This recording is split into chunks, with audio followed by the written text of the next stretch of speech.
Boa tarde a todos, boa tarde a todas. Muito bem-vindos.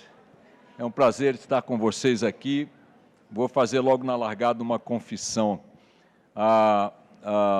Já há um mês, pelo menos, ou 2, que eu tinha confirmado a minha participação aqui neste encontro, mais uma vez, todos juntos contra o câncer. E eles são extremamente organizados, me mandaram um roteiro, me mandaram um script, me mandaram marcação de palco, me mandaram, inclusive, uma sinopse de uma representação, chamemos de dramática, que nós faremos no final, e eu não li nada.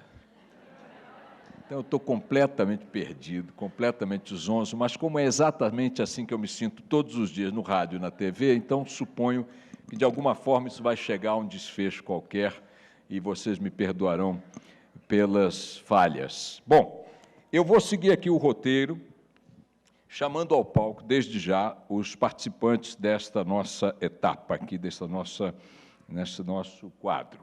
Primeiro vou chamar o jornalista e apresentador Fernando Rocha, meu companheiro da TV Globo. Fernando, querido, vem para cá.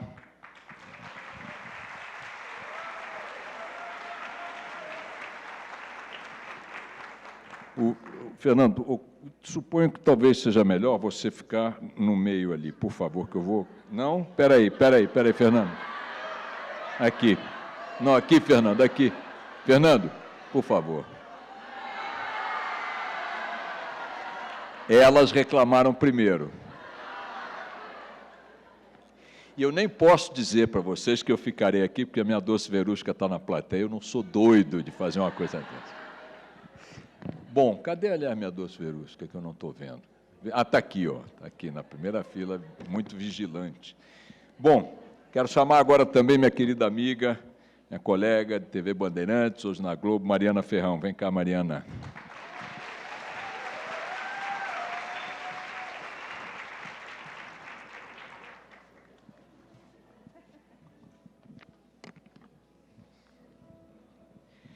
Doutor Antônio Buzaide, vem para cá, oncologista, fundador do Instituto Vencer o Câncer, membro do comitê gestor do Albert Einstein.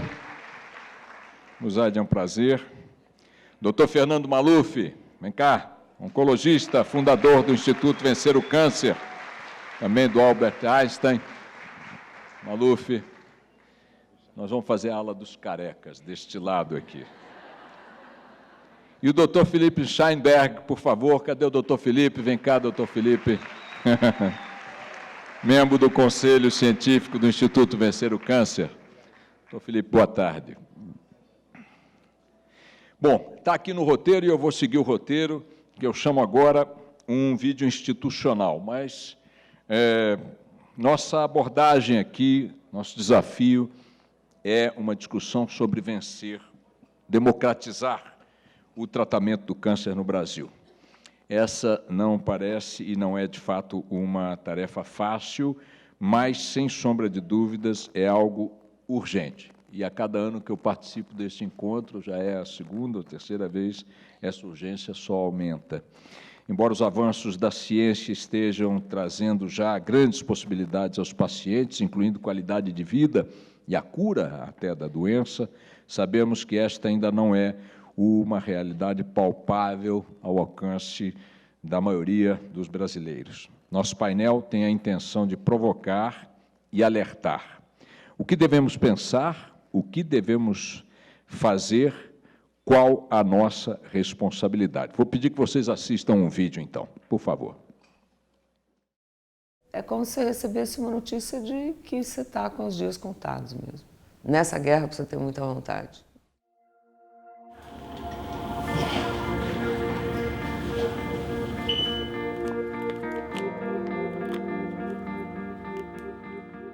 Eu sou cancerologista há mais de 40 anos. Quando comecei a carreira, dar o diagnóstico de câncer para uma pessoa era praticamente considerado uma sentença de morte. Hoje, essa realidade mudou. Não que seja fácil, mas existe uma esperança maior em todos os que recebem o diagnóstico de câncer. Porque as cirurgias são muito menos agressivas, não mutilam as pessoas como no passado. Dessa forma, mesmo doentes graves, com tumores avançados, podem ser tratadas durante muito tempo, preservando a qualidade de vida. Vencer o câncer. Esse é um projeto criado por 3 especialistas com a missão de informar e auxiliar pacientes e famílias a conhecerem em detalhe essa doença, porque nada melhor para abater o inimigo do que conhecê-lo em profundidade.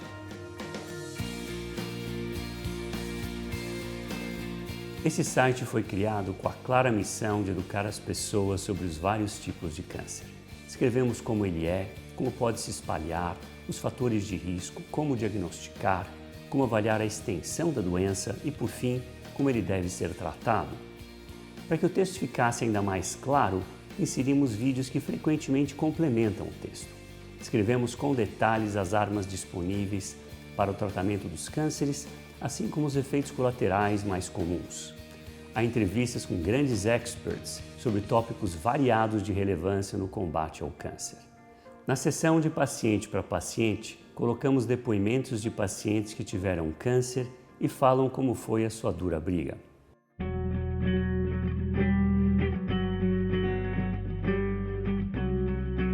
Meu nome é Samantha, tenho 26 anos, atualmente eu sou bancária. Eu tive linfoma em 2009, eu descobri por acaso, apareceu um caroço no meu pescoço e aí foi detectado que era linfoma de Hodgkin no grau 2 e eu fui pro tratamento.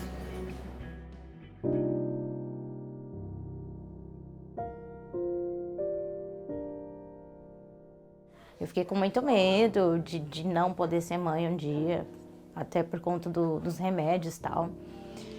E me considero, assim, uma vitoriosa, porque foi um momento muito difícil. Na época eu tinha 23 anos, hoje eu já tô com 28. Com essa realização, eu acho que é a maior vitória de tudo, assim.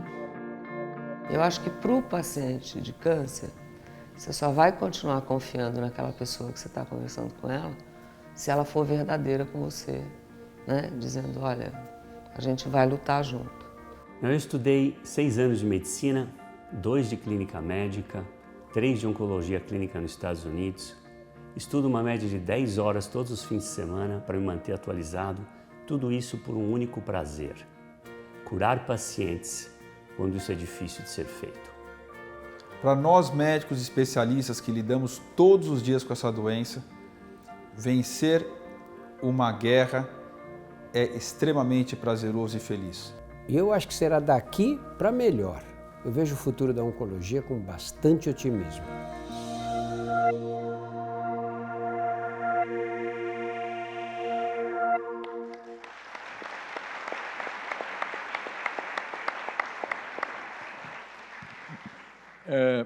Olha, eu queria o seguinte, vem cá. Peraí, para onde você vai? Vem cá, vem cá. Senta um pouquinho que eu quero atropelar um pouco o script aqui para fazer perguntas, a mesma pergunta aos 3, para respostas bem sucintas. Depois eu volto para o roteiro, se a Mariana e o Fernando me permitirem, e os organizadores também. Está claro que, há pouco tempo atrás, a Sociedade Brasileira de Cancerologia fez um livro com artigos de vários especialistas e me deu a honra de me convidar para fazer um prefácio. E eu fiquei em pânico, porque, a troco de que eu vou fazer o prefácio de um livro de um conjunto de artigos de profissionais de oncologia e tal. E nessa tortura que eu fico sempre que eu tenho que escrever, caiu uma ficha. O câncer sempre esteve próximo da minha realidade pessoal e familiar. Quando eu fiz um retrospecto, Mariana, da minha vida desde menino, contabilizei perdas familiares, uma irmã, 2 avós, ocorrências detectadas a tempo com cunhadas, comigo mesmo e tal, de maior ou menor gravidade, mas descobri que o câncer é uma companhia latente, ostensiva ou subjetiva, uma ameaça já instalada ou muito próxima de muito mais gente do que se dá conta disso. E, um pouco em cima disso, eu fiz o artigo. Toda vez que eu participo de discussões nessa área, o discurso é sempre um discurso muito positivo, como tem que ser, diante do ganho científico que o combate ao câncer vem logrando.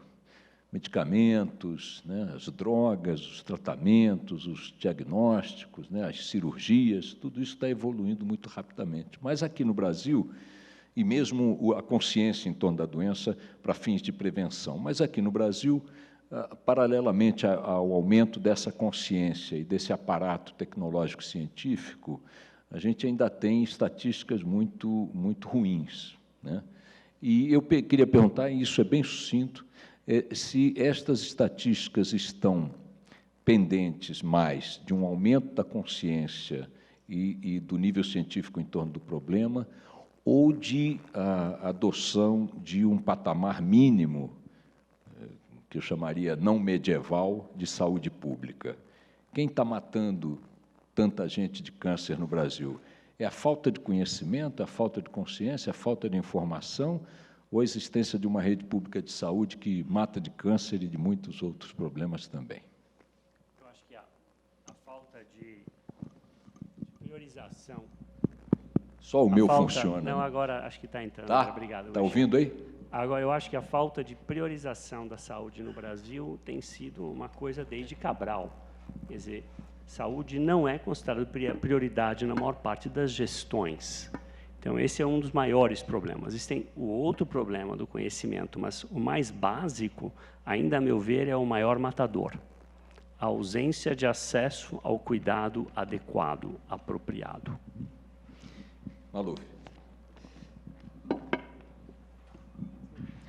Eu acho que esse é o ponto central, e essa é uma das missões do Instituto Vencer o Câncer, é tentar melhorar a política de saúde no país na área de câncer.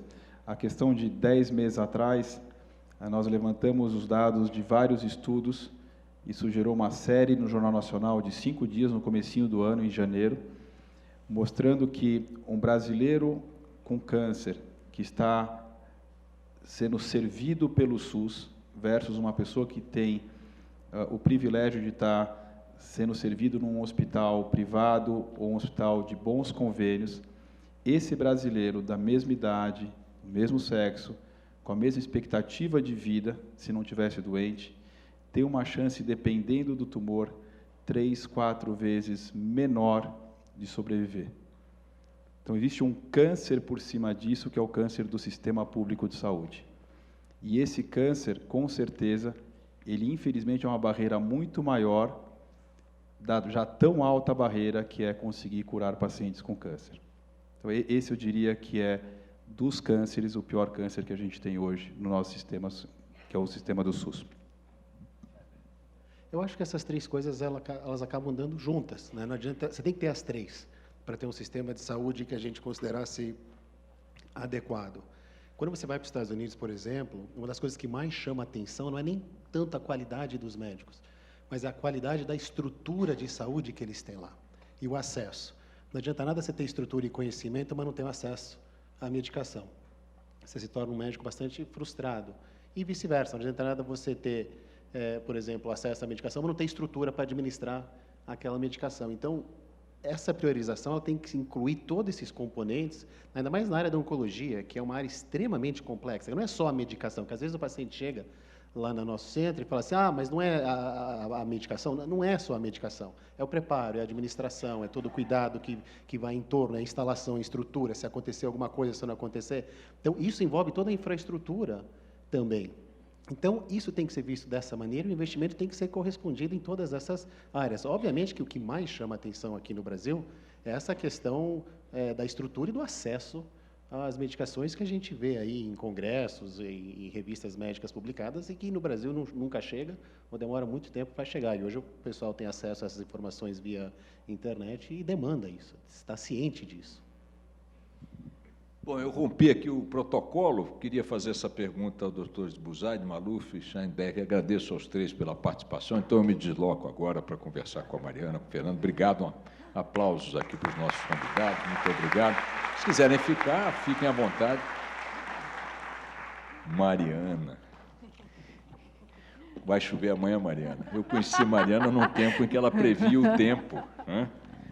Dá um alívio não saber essa resposta, Boixá. Quer saber o que é mais complicado, né? Se dizer se vai chover, ou como é que está a saúde pública, a saúde da população. É mais fácil falar qual é a máxima do tempo amanhã em São Paulo. Olha aqui, os nossos amigos aqui, desse novo encontro, Todos Juntos contra o Câncer, elaboraram algumas perguntas para eu trocar ideias com vocês. Vocês têm hoje, já quantos anos já o programa?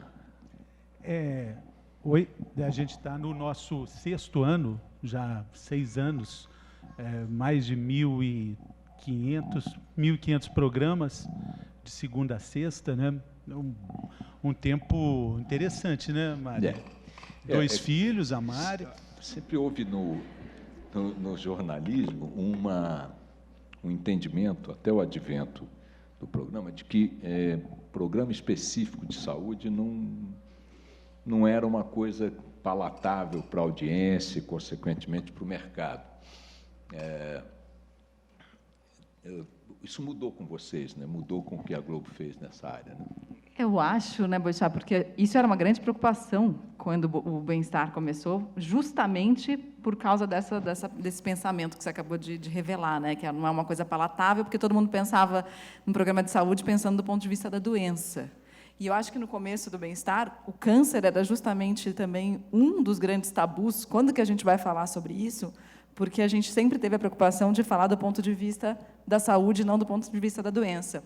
E mesmo em pouco tempo de programa, quer dizer, para a gente é bastante, né? 6 anos, 6ª temporada, mas em pouco tempo a gente consegue ver tanto avanço nessa área de oncologia e tanta perspectiva boa vindo pela frente que fez com que a gente mudasse o nosso pensamento também. A gente pode falar sobre isso, do ponto de vista da saúde e de uma perspectiva otimista, de tantos tratamentos de novas drogas e de outros cuidados que dão ao paciente com câncer hoje uma qualidade de vida muito melhor do que se tinha tempos atrás, né? Fala, Fernando. A gente tem uma premissa de informação útil sobre saúde, né? Essa é a frase que norteia nossas reuniões de pauta. Então, quando a gente pensa em fazer uma abordagem a um determinado assunto, a gente pensa, é uma informação útil sobre saúde? E aí, quando a gente fala sobre a prevenção do câncer, a gente entra numa seara de informação útil sobre saúde que é muito grande. O próprio emagrecimento, a própria atividade física regular, não precisa nem falar da alimentação equilibrada, mas, enfim, existe uma série de atitudes, de comportamentos, de mudanças de atitude, principalmente, que estão dentro dessa frase, né, que engloba a informação útil sobre saúde e também falando sobre prevenção do câncer, né, e também de tratamento, né, porque a abrangência chega também no tratamento. Hoje, nós temos 250 milhões de celulares no Brasil. Verusca, uns 10 mil devem estar lá em casa, não estão? Você que eu não estou vendo. Ela está atrás do som. Agora vi. Nós temos mais aparelhos do que pessoas. Se considerarmos que uma parte da população não tem acesso a isso, por exemplo, crianças, exceto as minhas filhas, né? Pessoas sem poder aquisitivo, enfim, essa coisa toda, você tem uma concentração monumental de aparelhos per capita, especialmente nas áreas urbanas. Esses aparelhos, praticamente todos ou muitos, estão conectados, e quando não há essa conexão através dos celulares, há através da internet, enfim. Nós somos uma sociedade muito conectada hoje, especialmente se compararmos com sociedades de igual poder aquisitivo, de igual padrão econômico. O Brasil está assombrosamente à frente nesses indicadores. Isso significa que as informações circulam intensamente e ininterruptamente. Vocês que ancoram um programa sobre saúde, como é que vocês explicam a carência de informação no nível em que se vê, a tal ponto que, quando eu pergunto quem está matando mais, é a ausência de uma rede pública de atendimento, no meu entendimento, o aspecto mais grave, ou a desinformação, o doutor Buzaide, por exemplo, disse, olha, para mim, o X da questão é a informação. Como é que vocês explicam que isso ainda seja uma carência tão significativa numa sociedade tão, digamos assim, conectada? Quer que eu falar? Vai ter pergunta mais... Não, eu acho que a pulverização da informação, você sabe muito bem disso, não sei se você concorda comigo, mas a pulverização de informação e a dificuldade hoje de você achar uma fonte confiável de informação, e por isso aí a importância do projeto do Instituto Vencer o Câncer, que reúne nesse grande portal uma informação de qualidade, de credibilidade. Essa pulverização, ela dificulta muito o acesso à informação de qualidade, não a informação. Que informação você busca? Eu busco uma informação que eu quero não ter câncer no futuro. Onde eu vou buscar essa informação? Aí você dá um Google. Não quero ter câncer no futuro. Onde você cai? Você já tentou fazer isso? Você cai em milhares de sites diferentes que não necessariamente tem alguém credenciado para falar sobre esse assunto. E aí, como é que você sabe se aquele site é credenciado para falar sobre o assunto ou não? E o pior de tudo é que eu acho que não só muitos sites não têm essa credencial para falar sobre esse assunto, como muitas pessoas acabam replicando informação sem credencial. E aí você tem uma quantidade enorme de informação que não vale nada, que é uma informação vazia. Hoje a gente falou no programa sobre caloria vazia, né? Os alimentos que têm caloria vazia, que é muito triste a gente pensar. A nutricionista que estava falando falou que o brigadeiro é uma caloria vazia. Mas quanta informação vazia a gente tem hoje? Então, a conectividade, todo mundo está plugado em algum lugar, é muito útil? Desde que você tenha uma informação de qualidade, de que você esteja ouvindo alguém falar com credencial para isso. Fernando, na mesma pergunta, mas eu vou um milímetro além. Algumas informações são muito básicas. Quer dizer, elas não podem ser desprezadas nem mesmo pelas chamadas fontes não confiáveis ou não completas. Eu diria o seguinte, eu volto à pergunta original. O grau de desinformação sobre as questões relacionadas ao câncer e sua prevenção, ele é um traço cultural ou ele é uma dificuldade de acesso? Eu acho que... vamos pegar a informação, né? A Mari está falando dessa pulverização da informação. Existe uma informação básica, quando a gente fala de tratamento de saúde e prevenção de câncer, que é emagrecer. Todo mundo sabe que tem que emagrecer. Todo mundo sabe que tem que comer frutas, verduras, legumes, mas não come e não emagrece também. E o nosso papel, dentro desse filtro de informação, é transformar essa informação em uma questão viável para quem nos assiste. Nós temos uma abrangência imensa no Brasil, coisa de 2 a 3 milhões de pessoas atingidas por minuto, em mais 150 países pela Globo Internacional. Mas não adianta dizer, é preciso emagrecer. A gente pode dizer, olha... quem sabe não chegou a hora de emagrecer quando você for tomar o banho e não enxergar o dedinho do seu pé. Pode ser bom, né? A pessoa vai tomar banho e fala, meu Deus, eu não estou enxergando o meu pé. Então, a circunferência abdominal está que tamanho? Risco cardíaco, risco de AVC, risco de câncer. Vai ver, só pela circunferência abdominal e só pelo fato de não enxergar o dedo do pé quando está tomando banho ou quando vai amarrar o sapato. A gente tem relatos de pessoas que escrevem para a gente e falam, olha, eu fui tirar uma radiografia no hospital, e o médico chegou e falou, olha, desculpa, mas com esse peso aí, amigo, torceu o tornozelo, né? A gente tem que ir para o hospital veterinário, ou então para o jockey, porque você está pesado demais. Mas ele não sabia? Aí a informação chega de forma mais apurada, é o clique, a mudança de comportamento. Nisso tudo, a gente chega também a questões mais menores, assim, mais cotidianas, e descobre que as pessoas normalmente não sabem o que é proteína, o que é o carboidrato, onde é que estão os minerais. Poxa, mas todo mundo sabe, né? Carboidrato, não. Carboidrato... ele vai virar açúcar depois. Não precisa ser tão requintada a informação, mas a gente entender onde é que está o carboidrato na refeição, onde é que está a proteína, e equilibrar tudo isso, se a gente consegue passar essa pequena diferença, olha, o arroz é carboidrato, o feijão é proteína. Os dois combinam muito bem. Aliás, o Brasil é um dos poucos países no mundo que tem como prato principal essa combinação rica, sadia, e as pessoas estão deixando de fazer feijão porque o feijão toma mais tempo. Enfim, cozinhar o feijão faz bem. Olha só a informação chegando de uma forma mais apurada. E a gente tem esse retorno quase todos os dias, de formas mais ou menos emocionantes, mais ou menos contundentes. Então, nós somos esses vetores, né? De chegar, de lançar garrafas ao mar, assim, elas chegam e voltam para a gente de um jeito tão... Pois é, eu queria perguntar um pouco sobre isso. Com que público fala a mídia de saúde no Brasil, com destaque para o bem-estar? Como é o primeiro programa de mídia de massa focado nessa pauta, eu vou aqui me estender um pouco.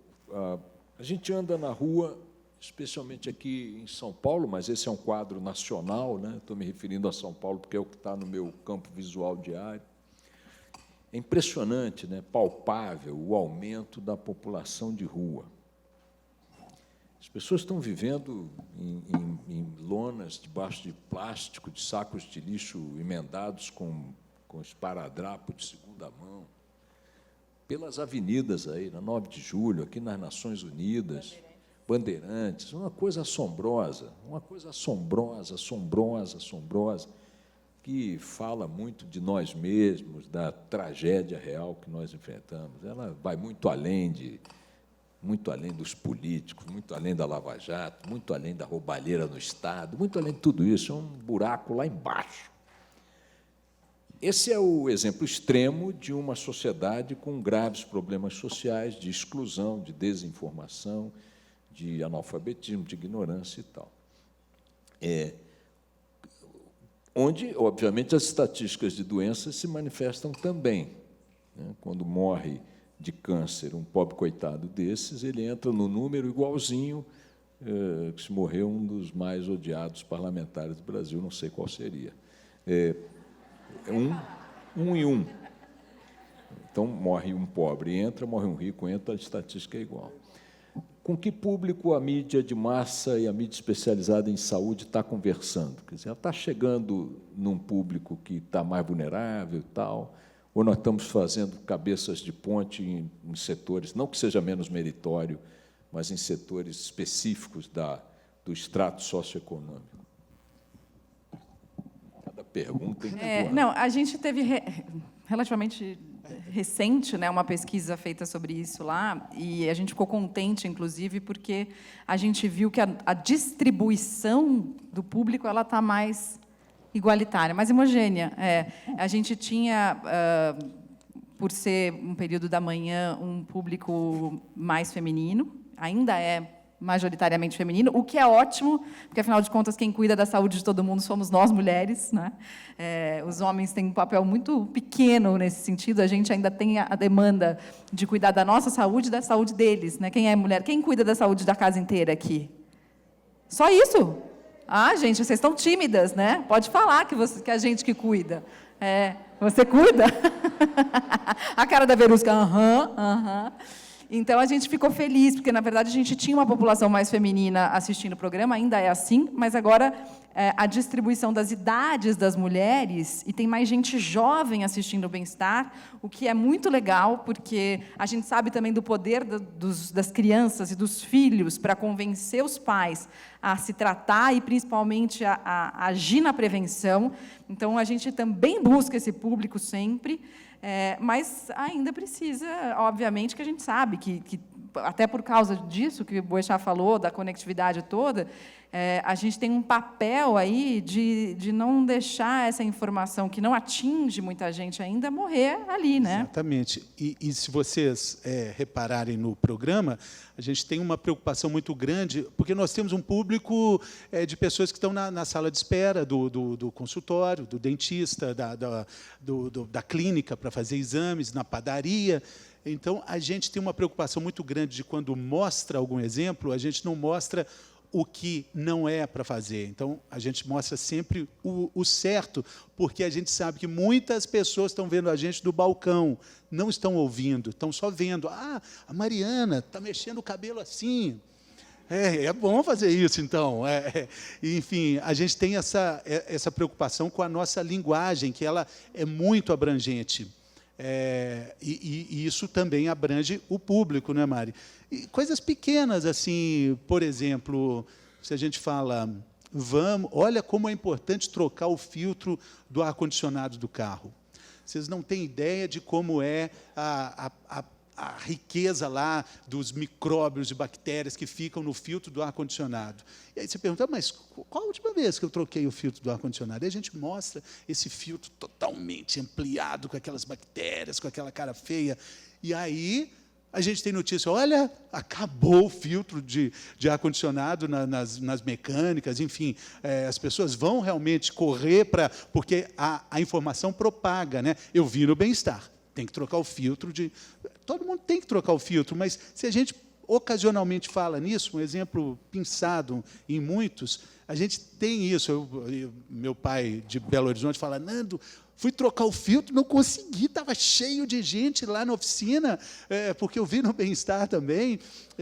Então, essa informação ela chega de uma forma variada, mas o nosso foco, desde sempre, no início do programa, era uma dona de casa da Zona Leste de São Paulo, lá com seus 60 anos. A gente formou uma ideia que a gente falava para essa dona de casa. Mas hoje a gente ampliou muito isso, mas continua chegando até ela, né, Mari? Bom, rapidamente, saiu um estudo da Organização Mundial da Saúde dizendo que hoje no planeta, de cada 10 pessoas, 9 respiram ar poluído. Eu fiquei aliviada com essa informação, Boechat, porque não adianta mudar de cidade, né? Não adianta, talvez, mudar o maldito filtro, né? Tem que mudar de planeta. Mas se não trocar o filtro, fica pior ainda. Você fica pensando assim, vou sair de São Paulo, mas não adianta nada. A não ser que a gente faça o seguinte, né? A gente troca o filtro primeiro, depois troca da porra de planeta, né? Vai para outro, né? E quanto ao ataque que nós, homens... Cadê os homens da plateia também? Aqui, eu tenho alguns... Não foi um ataque, foi apenas uma constatação. Nós sofremos aqui, dizendo que não cuidamos. Vou dar um exemplo para vocês. É o seguinte, a minha filha Valentina, de 10 anos, estava andando de bicicleta na garupa de uma coleguinha um fim de semana atrás, domingo retrasado, e meteu o pé na roda. E fez aquele acidente muito comum. Estou impressionado com a quantidade de gente que já cortou bem o calcanhar. Eu tenho 24 pontos de tempo de criança na mesma coisa. E aí chorou lá um pouco e tal, estava perto de casa, levei para casa. Quando cheguei em casa, vi que estava sangrando, tirei a meia, tirei o tênis e tal, tinha uma ferida feia. E eu disse assim, acho que tem que dar ponto. Aí o amigo que estava comigo, ela entrou em pânico. Não, ponto não. Eu digo, então tá, se não quer dar ponto, não vamos dar ponto. Aí meti uma pomada, lavei e tal, água boricada, água oxigenada, algodãozinho, tudo, maior cuidado para ela não sofrer. E meti uma pomada nebacetim, meti algodão em cima, peguei uma fita daquela fita, não é isolante, não, como é que é o nome daquele? Poli. Meti no calcanhar, deixei bonito, botei a meia, meti o teu, tomei-lhe um esporro. Tomou 8 pontos. Não é que os homens não tratam da saúde, é que eles tratam da saúde, do coração, do sentimento. Ela estava com medo, pô, entendeu? Para que eu ia além? Mariana Ferrão, Fernando, nós temos 2 minutos. Que missão vocês projetam sobre vocês mesmos, já não é como profissionais de mídia. Eu, lá na rádio, vocês sabem disso, mais por uma demência do que por qualquer outra coisa, eu dou meu telefone no ar e tal. Então, eu sou procurado de madrugada. Mas você disse que você tem 10 mil telefones em casa. Você dá o que... Eu tenho o mesmo, o 982-446611. É esse, gente. Pode anotar que está certo. E dou e atendo e tal, para desespero meu também, né, de vez em quando e tal. E as demandas chegam das formas mais loucas que vocês possam imaginar, e muitas delas indescartáveis. Eu não tenho como não enfrentar aquilo ali. Sumiram com minha filha, estou ferido, acabei de levar um tiro, eu preciso internar minha mãe, vai de tudo que vocês possam imaginar. E eu entro na história, eu aciono lá o que for possível, os companheiros, cada um faz um pouco, e a gente vai trazendo para o nosso dia a dia pessoal um pouco os fragmentos possíveis dessa realidade terrível, porque também não dá para você fazer de conta que você só lida com ela aparecendo no vídeo ou falando no microfone. Como é que qual é o tipo de demanda que vocês recebem no campo da saúde que envolve a necessidade ou a opção de atuar para resolver problemas pontuais ali? Só para concluir, vocês têm um minuto. Vai. Eu já trabalhei com o Boechat, eu sei o quanto ele é louco e o quanto isso afeta a vida pessoal dele mesmo, assim. Mas eu acho, sinceramente, Boechat, se eu posso falar alguma coisa para você aqui, e falando um pouco de mim também, que o fato de você atender essa demanda específica e personalizada de cada uma das pessoas tira mais tempo seu de uma coisa que você poderia fazer para um bem maior se você usasse esse tempo, não para atender aquela pessoa especificamente, mas para pensar naquele problema. Eu acho que você faz isso também muito bem, mas eu acho que, às vezes, o seu tempo é muito caro. Você é um cara brilhante, assim, eu sinto muita falta também de trabalhar com você, é um prazer estar aqui falando com você de novo. Mas o fato é que, se você atende uma pessoa especificamente, você perde um tempão que você poderia estar usufruindo para fazer isso de maneira coletiva. E eu vejo, meu chamado já aconteceu. O meu chamado interno já aconteceu, de estar cada vez mais voltada para isso e de pensar. Eu estou cada vez mais pensando como é que eu posso, além do bem-estar, fazer com que essa informação de qualidade chegue a um número maior de pessoas, produza consequências maiores. Eu acho que essa é a... Eu acho assim que eu tento chegar muito perto do público da forma mais básica possível. Eu ando de bicicleta, eu vou trabalhar sempre, pelo menos 4 vezes por semana de bicicleta, ou eu pego o trem, pego o metrô.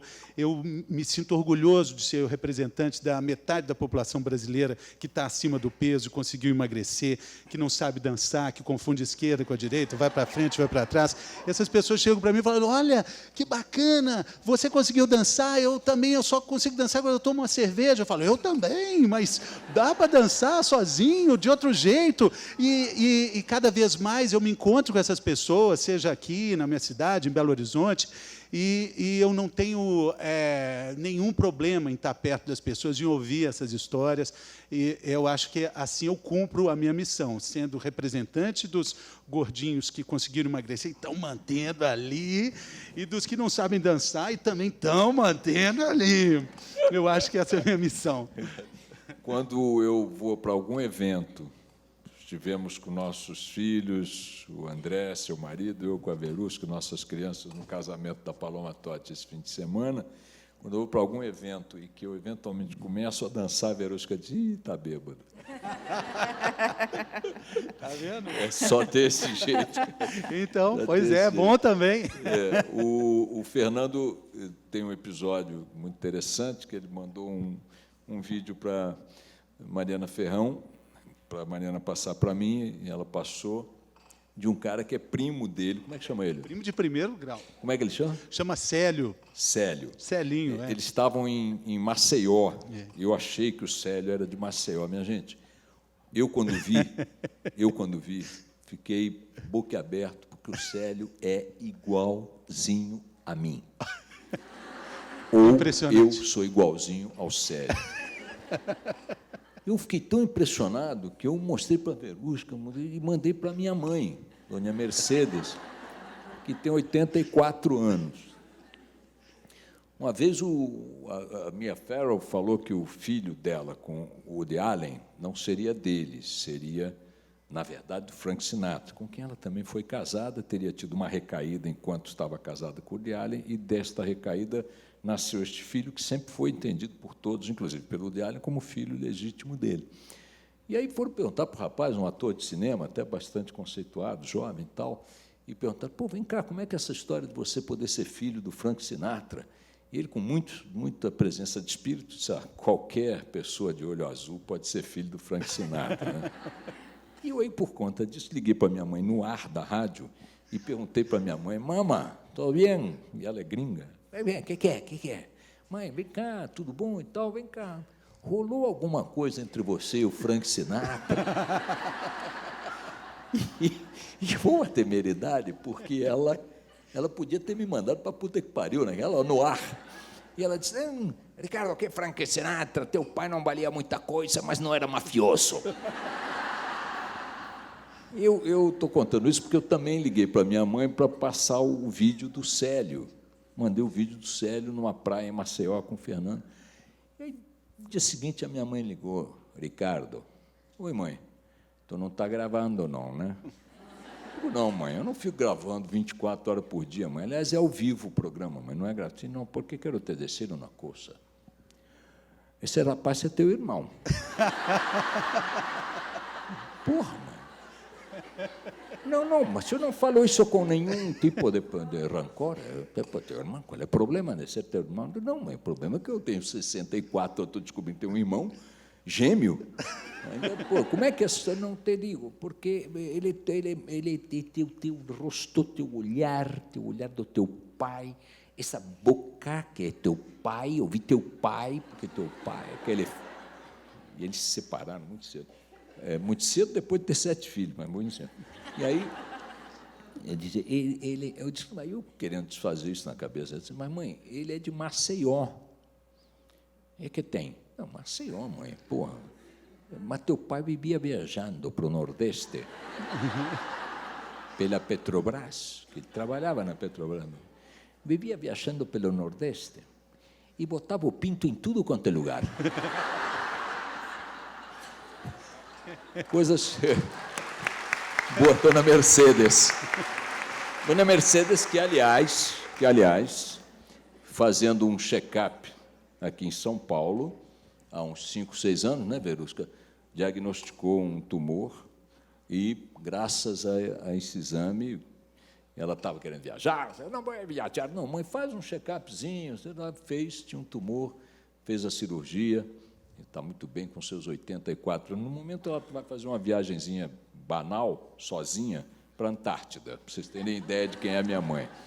Eu estou contando essa história toda para a gente ter aqui um momento de bem-estar, e é pelo bem-estar muito que eu bacana. Quero agradecer ao Fernando e à Mariana. E se vocês quiserem saber quem é o Célio, se parece mesmo com o Boechat, está no Facebook do Boechat, fazendo uma propaganda do Facebook do Boechat, esse vídeo do Célio, vale a pena ver, gente, é quem muito sabe, bom. Minha mãe tem razão, né?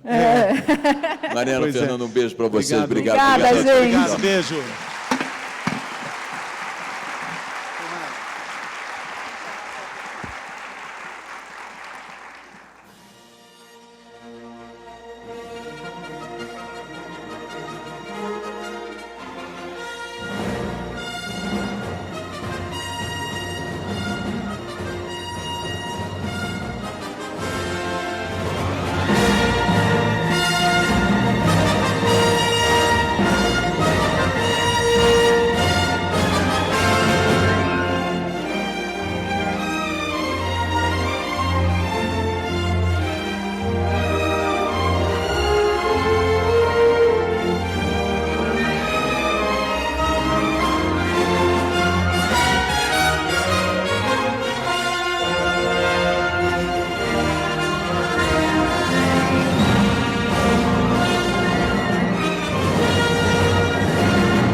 A razão desse vídeo era para primariamente dizer que a estratégia toda de tratar o câncer é o bem vencer o mal. Essa foi a estratégia toda dessa encenação. E eu tenho aqui à minha esquerda o professor Philip Sheinberg, obviamente, para ser o Darth Vader. Nós vamos passar agora o depoimento de alguns pacientes, daqui a pouco continuamos o nosso programa. Obrigado pela atenção.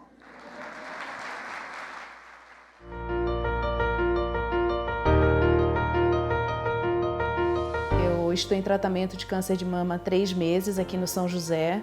Eu estava no 6º mês de gravidez, então eu tenho um bebê lindo, o Heitor, que está com 3 meses.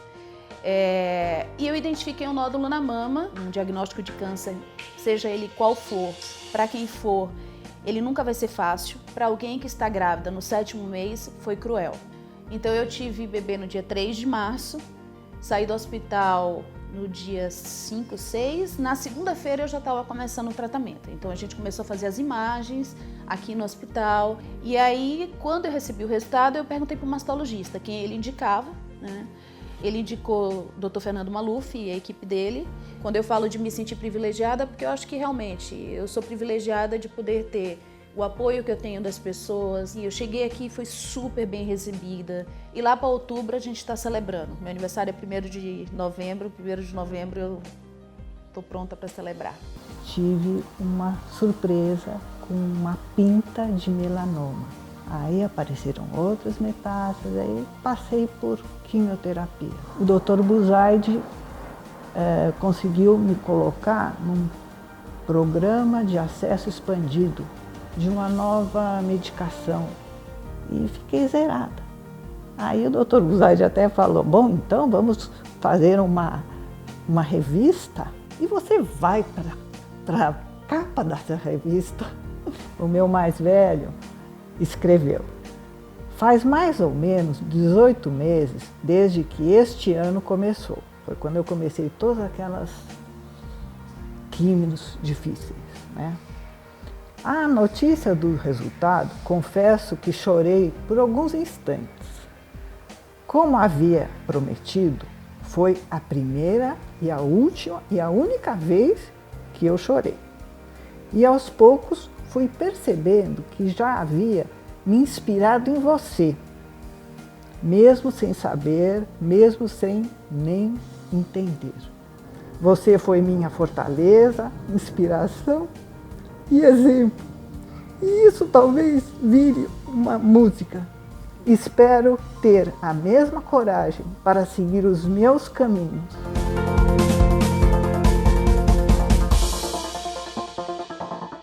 Bom, agora nós vamos falar um pouco de tratamento. Esses vídeos são sempre bastante difíceis, às vezes, para algumas pessoas. Essa paciente é uma paciente minha, inclusive está fantasticamente bem até hoje. Ela provavelmente se curou do melanoma metastático, mas foi uma briga dura, como sempre é. Essas brigas são sempre duras, infelizmente. E para falar um pouco de câncer, a minha ideia era revisar um pouquinho sobre o que é câncer, por que aparece, que armas existem, que armas novas existem para tratar essa doença. Queria que a luz, por favor, fosse diminuída significativamente na frente. Não, primeiro, o que é câncer? Eu estava falando com uma repórter, ela falou, câncer, a gente sempre lê sobre câncer. Eu falei, o que é câncer? Eu falei para ela, se eu fizesse uma pergunta na prova, você ia suar frio, falei para ela. Provavelmente ela iria. Na verdade, a palavra câncer vem do latim, câncer, e a palavra grega é carcinos, que é o caranguejo, pela semelhança que, obviamente, o aspecto do câncer tem infiltrativo nas lesões. Não, e o que é o câncer, de fato? É uma proliferação anormal de células que decorre de mutações, quer dizer, alterações no DNA da célula e que conferem duas propriedades importantes. A primeira, ela não para de proliferar.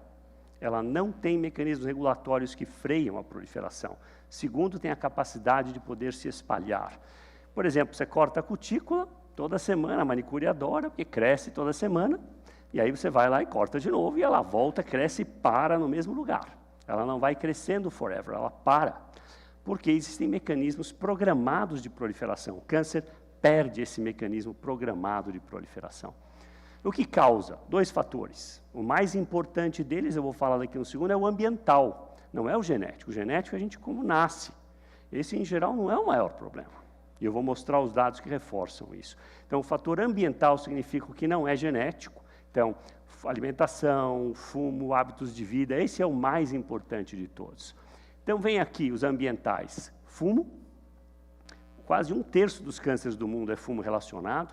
Obesidade, está crescendo cada vez mais como importante, principalmente nos Estados Unidos. Carne vermelha ou processada, eu vou falar disso um pouco, câncer coloretal. Chá excessivamente quente, câncer de esôfago. Asbestos, que era usado na insolação, hoje quase não se usa, no mesotelioma. Benzeno, que era usado para curar uma série de substâncias na leucemia. Você tem o HPV. Eu tive HPV. Eu tenho certeza que muita aí teve HPV. A maioria das pessoas que teve HPV não vai ter câncer, obviamente. Mas é claramente um fator de risco.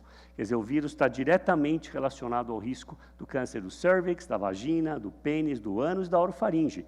Tudo isso é sexualmente transmitido. com a vacina do HPV que está vindo no mercado agora, para homem e menina, para menina e menina, na realidade, isso provavelmente vai erradicar quase a doença, não 100%, mas a vasta maioria dos tipos patogênicos. Isso é importante. Todas as inflamações aumentam o risco de câncer em geral. Então, hepatite B e C aumenta o risco de cirrose e o risco de hepatocarcinoma. A mononucleose, eu tive mononucleose, a maioria de nós não vai ter nada, mas aumenta um pouco o risco. O H. pylori no estômago também. O fumo, eu sempre mostro esse slide, eu adoro, porque ele em geral é um pouquinho meio folgado, né? O fumante em geral, né? Felizmente no Brasil o fumo caiu para uns 15%, o que é fantástico, é realmente um trabalho que a gente deve parabenizar o governo pelo esforço. E o fumo é responsável por um número grande de cânceres. A lista seria muito maior do que essa. Câncer de rim também aumenta o risco. Quer dizer, vários cânceres. Esses são os que mais fortemente estão relacionados ao fumo. O pulmão, cabeça e pescoço, o esôfago e o câncer de bexiga. Então, isso é muito importante, não perder perspectiva. Se eu erradicasse o fumo da humanidade, eu baixaria quase 30% a incidência de câncer no planeta. Alimentação. Daqui só salva a alface. Tá certo? Então, só para aquele que acha que come saudável, provavelmente a maioria de vocês come porcaria mesmo, quase todo dia. Minha mulher não gosta que eu fale a palavra porcaria, mas é porcaria, porcaria mesmo. E daqui salvou a alface, o resto, até o ketchup é mais ou menos, porque tem um pouquinho de açúcar no tomate. Então, mas tolerável o ketchup. O resto aqui não salva mais nada. Então, vamos falar um pouquinho de alimentação. Só para vocês saberem, as carnes processadas, eu vou mostrar a documentação da Organização Mundial da Saúde, foi rotulada como cancerígeno na mesma categoria do cigarro. Categoria 1. E se vocês saírem daqui comer um hot dog, me avisem, tá certo? Linguiça, salsicha, bacon, presunto, tudo isso, essas carnes processadas são cancerígenas. Recebeu a máxima categoria da Organização Mundial da Saúde. Então, isso é importante, isso é importante. Então, exemplos de alimentos cancerígenos. Carne vermelha, foi rotulada como provável cancerígeno. Vou mostrar os dados daqui a pouquinho. Carnes processadas, sem comentário. Provavelmente o excesso de sal é ruim, principalmente carne que é guardada em forma de sal, junto com altas concentrações de sal. Provavelmente o excesso de carboidrato livre. Os estudos são difíceis de mostrar, às vezes, a coisa. Mas quando você olha padrões de dieta, a dieta mediterrânea, por exemplo, rica em frutas, verduras, castanhas, azeite, tudo isso é muito saudável. Peixe, tudo isso é muito saudável. A baixa incidência de problemas cardiovasculares, baixa incidência de câncer. E o oposto é a dieta americana. Pizza, McDonald's, porcarias extremas, sem comentário. Sem comentário. Então, óbvio que não dá para chegar para a população americana e falar, vamos comer todo mundo dieta do Mediterrâneo. Tá certo? A McDonald's Mediterrâneo. Não tem isso. Tá certo? Mas é o que deveria ter. Porque só isso já baixaria marcantemente a incidência de câncer. Como a gente sabe disso? Pegam os japoneses que migraram para o Havaí no começo do século. E a comida japonesa tem uma baixa incidência de câncer, exceto o câncer gástrico por alguns preservativos que eram usados, hoje caindo cada vez mais. Então, tem uma baixíssima incidência de câncer de mama, baixíssima de câncer coloretal. Quando eles foram para os Estados Unidos, no Havaí, a incidência de câncer coloretal chegou a passar dos caucasianos. Câncer de mama subiu. Então, se você puser a japonesinha nos Estados Unidos e ela incorporar a tradição alimentar americana, sobe a incidência de câncer na hora para essa geração que imigra. Então, isso é importante não esquecer. A alimentação é muito, muito importante. Veja aqui o press release da Organização Mundial da Saúde, outubro do ano passado. Eu vou só pôr alguns pontos aqui. Carne vermelha. A carne vermelha tem um grau de evidência limitado de que está associado ao câncer. Tá? Então, já recebeu essa categoria, particularmente para o câncer coloretal. E a processado, essa foi inequívoco, foi considerado carcinogênica, grupo 1, a mesma do cigarro. Tá certo? Então, isso é muito importante. Você vê, às vezes, uma criança comendo bacon, eu acho isso fantástico. E, às vezes, é servido na escola. Todo mundo louco da cabeça. Então, eu acho que isso é muito, muito importante. E ainda estima, para cada 50 gramas de carne processada, aumentaria o risco de câncer coloretal em 18%. E a carne vermelha, para cada 100 gramas, aumentaria da ordem de 17%. O câncer coloretal é o que mais está associado à carne vermelha e à carne processada. Então, a parte genética é importante, lógico que é importante. Se eu herdo genes que conferem um alto risco de desenvolver câncer, eu sou uma pessoa de altíssimo risco. Mas esse grupo de pessoas é raro, esse é menor que 10%, e em geral é da ordem de 5%. Então, a maior parte das pessoas que desenvolvem câncer é por uma forte influência dos fatores ambientais, e não pelo fator genético. Então, tem 1 milhão de síndromes genéticas que fazem isso. Nós nem vamos falar sobre elas no interesse do tempo, mas tem 1 milhão delas. E cabe a um expert dessa área, um aconselhador genético, discutir se vale a pena colher exame, se não vale, e assim por diante. Não, o fator ambiental é o mais importante. E eu vou provar para vocês isso. Foi publicado um paper num jornal médico muito importante, um dos mais importantes jornais de medicina, chamado New England Journal of Medicine, ligado a Harvard. E esse jornal médico avaliou o impacto entre o fator herdado e o ambiental. Vamos ver o que aconteceu. Eles pegaram e seguiram gêmeos. Ninguém melhor para estudar o impacto ambiental do que gêmeos. Imagina se você tivesse uma irmã idêntica a você, sabe aquela que rouba o namorado de vez em quando, tal? Idêntica. E aí uma tem um câncer e a outra fala, doutor, eu sou idêntica a ela. O meu risco é alto ou é baixo? Em realidade, o risco é baixo, porque os fatores ambientais desempenham um papel muito mais importante do que essa carga genética de ser igual a outra irmã. Vamos ver os números. Veja aqui, por exemplo, aqui está o gêmeo monozigótico, quer dizer, o gêmeo idêntico, e o dizigótico, que é aquela que não dá para enganar o namorado de jeito nenhum, tá certo? Às vezes até de outro sexo. Então, coloretal, 11%, quando um irmão tem, o outro tinha 11% de chance de ter. O câncer de mama, 13%, o da próstata chegou 20%. Então, a maioria não desenvolve. E provavelmente, talvez esse número fosse menor, se um irmão soubesse que o outro teve uma coisa, começa rapidamente a manter dieta saudável, hábitos de vida saudáveis, assim por diante, pode influenciar o aparecimento e essa carga genética recebida. Isso é bem diferente de quando você herda um gene de alto risco. Por exemplo, a Angelina Jolie. A Angelina Jolie, ela teve que tirar as 2 mamas mesmo, ela tinha 70% quase de risco de ter câncer de mama e 45% de ter câncer de ovário até os 80 anos de idade. Ninguém vai ficar andando com essa bomba relógio, tá certo? Então, o que ela fez é correto. By the way, Brad Pitt está disponível. Tá. Não, tudo muda, na medicina muda, a gente muda. Então, óbvio que tratamento de câncer também muda, tá certo? Então, aqui era I'll be back e agora all my back. Então, a gente muda. E eu vou falar um pouco dos novos tratamentos de câncer para vocês. Vamos ver um pouquinho as armas todas. Nós temos cirurgia, químio, rádio, hormonioterapia, imunoterapia-alvo. E eu vou focar mais nessas duas, porque de um ano para cá são as que mais terreno ganharam, mais progresso nós observamos na medicina. Não, cirurgia é a modalidade mais antiga, dizia que não podia cortar o tumor porque ia espalhar, obviamente isso tudo não tem muito sentido em geral, e a cirurgia ainda é a modalidade mais importante na medicina. E os instrumentos cirúrgicos se parecem com isso aqui é de 500 anos atrás, a única diferença entre agora e 500 anos atrás é que eles custam 1000 vezes mais e são todos de cromo, porque o serra, corta e costura permanece igual, isso não mudou. Serra, corta e costura é o princípio básico da cirurgia. A anestesia geral é o maior avanço da medicina, a meu ver. Imaginem vocês fazendo alguma coisa sem anestesia. Que tal tirar o apêndice sem anestesia? Isso é porque é uma cirurgia pequena, tá certo? Cirurgia pequena. Então, a anestesia geral, eu sempre gosto de mostrar, a primeira cirurgia geral em que a pessoa saiu viva foi em 1846. Por isso que se paga sempre depois da cirurgia. É uma tradição, porque foi a primeira pessoa que saiu viva. Aquele que não entendeu pergunta para o outro do lado, mas a ideia aqui isso ficou uma tradição desde 1846. Não, quimioterapia. Vale a pena entender um pouquinho a história da quimioterapia. A quimioterapia começou na Segunda Guerra Mundial. Triste, muito triste, mas alguém esperto notou uma coisa boa dessa coisa triste que vocês vão ver.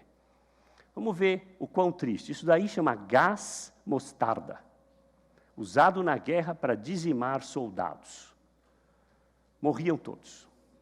Aí alguém fez a autópsia e notou que os linfonodos, os gânglios linfáticos, ficavam sem o tecido linfóide. Normalmente estaria todo cheio dessas coisinhas pretas aqui, que eram os linfócitos do sistema imune. Ficavam pelados, sem nada, cheio de gordura dentro. Ele falou, será que se eu tratar linfoma, que fica cheio de linfócito dentro com esse negócio, será que é possível tratar câncer com essa mostarda nitrogenada? Acreditem ou não, a coisa funcionou. Dava uma bruta náusea e vômito, quase não tinha remédio para náusea e vômito naquele tempo, mas chegou a ajudar na cura dos linfomas. Essa droga hoje já quase não é mais usada em oncologia. Basicamente foi extinta, eu diria. Mas foi muito importante, salvou muitas vidas. Então, uma observação de uma coisa usada para o mal foi desenhada para o bem. Não, a medicina começou a melhorar em 1955, quando foi descoberto como funcionava a célula, o tal do DNA, pelo Dr. Watson e Crick. E aí começamos a desenvolver drogas que perturbavam o funcionamento da célula, afetavam o DNA da célula. E como a célula cancerosa prolifera mais, em geral, do que as células normais, poderia ter um efeito preferencial entre a célula cancerosa versus a célula normal. E nós temos um grande número de drogas oncológicas de quimioterapia que afetam o DNA. Nós temos drogas também que afetam os chamados túbulos da divisão celular. Por exemplo, o mais famoso aqui seria o paclitaxel, docetaxel e assim por diante. Não, radioterapia. A radioterapia é também um grande avanço e foi descoberto às custas de um grande sacrifício. E a doutora Madame Curie descobriu que algumas substâncias da natureza emitiam radiação e estudou profundamente. Ela era da Polônia. O primeiro ela chamou de rádio, o segundo ela chamou de polônio, porque ela nasceu na Polônia e radicada na França, mas devido a ela se expor a essa radiação toda, ela morreu de leucemia. Então, radiação é ótima, mas tem que ser controlada. Ela tem que ser, se você for numa sala onde fica a máquina de rádio, a parede tem 1,20 m de espessura. Então, dá para você ficar pelado, ninguém vai ver você nunca. 1,20 m de parede de espessura, para não passar radiação para o ambiente externo.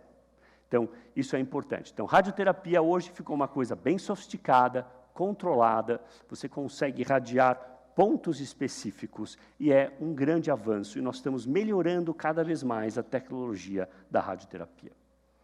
Hormonioterapia. O que é hormonioterapia? Vários cânceres dependem de hormônios para viver. Se você depriva a célula cancerosa daquele hormônio, ela morre. Ela morre. Isso chama hormonioterapia, deprivar o câncer de um certo hormônio específico. O mais comum é o estrógeno na mulher, câncer de mama. E no homem, a testosterona. Na década de 40, foi descoberto que o câncer de próstata do homem é alimentado, entre aspas, ou gosta da testosterona para crescer. Se eu tirar isso castrando o homem, o câncer regride. E a pessoa ganhou o prêmio Nobel por isso, inclusive na década de 40. Não, a primeira vez que se notou a importância do hormônio no tratamento de câncer foi em 1896, por esse médico, que era militar, Sir George Beatson. Ele tirou o ovário de 3 mulheres com câncer de mama jovens, e o câncer controlou. Ele tinha uma hipótese que o ovário produzia alguma coisa e que fazia o câncer crescer. E resolveu testar isso, e funcionou. Não, hoje a gente tem outros modos de tratar, óbvio, mas era o início da hormonioterapia, a retirada do ovário cirurgicamente. Hoje, a gente tem milhões de mecanismos de atuar nisso aí. Bloqueia uma via, bloqueia a ligação do hormônio na célula cancerosa, abaixa o hormônio da mulher. Tem milhões de mecanismos e estratégias usados no tratamento do câncer de mama, em particular, e também no câncer de próstata. Os 2 grandes cânceres em que a gente tem um grande impacto é o de mama e o de ovário. Vamos falar agora das 2 áreas que eu acho mais interessantes, a imunoterapia e a terapia-alvo. O que é a imunoterapia? A estratégia da imunoterapia é estimular o sistema imune de alguma forma para atacar as células cancerosas. Por que aparece um câncer? Porque o sistema imune falhou. Ponto final. A frase não precisa ter mais nada, não precisa ter adjetivo, não precisa ter mais nada. O câncer aparece em uma pessoa porque, de alguma forma, a célula cancerosa conseguiu burlar o sistema imune, que é o soldado do corpo, desenhado para ver o inimigo entrar no corpo, atacá-lo e eliminá-lo. Se ele falha, o câncer pode crescer. É assim que funciona a coisa.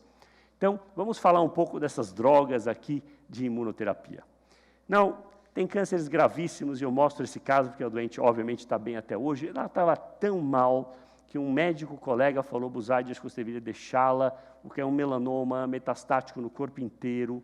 Ela estava com um PET scan assim. Para quem não sabe o que é um PET scan, isso aqui, a bexiga é normal, isso são os rins, aqui o resto tudo é câncer. E ela estava muito enferma, eu já tinha dado um tratamento, ela não tinha respondido. O meu amigo falou, acho que você deveria deixá-la, Busaide, você precisa aprender a hora de saber que você tem que parar uma hora. Eu falei, olha, eu não fui treinado para extrema unção, eu ainda tenho mais uma arma, eu vou tratá-la. E o marido me deu a arma. E aí, isso foi em 2006. E agora, ainda em 2005, continua curadíssima. Ela me traz tanto relógio e caneta que eu já falei para ela, não tem mais nem onde pôr os relógios. Eu falei, você está curada, linda? Ai, não, mas toda vez que eu venho eu gosto de trazer uma lembrancinha. Lembrancinha, em geral, é um relógio, entendeu? Um relógio.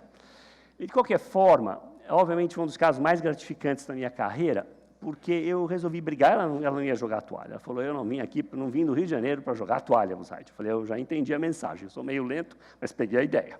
Então, vamos tratar. E fomos daí, e, obviamente, valeu absurdamente bem. Não, a gente não faz isso toda hora, infelizmente, é uma pena. Essa é a grande pena e a dor que a medicina produz. Não, em 1996, cientistas mostraram, liderados por esse médico, o Dr. Jim Allison, de que o sistema imune tinha alguns freios nele.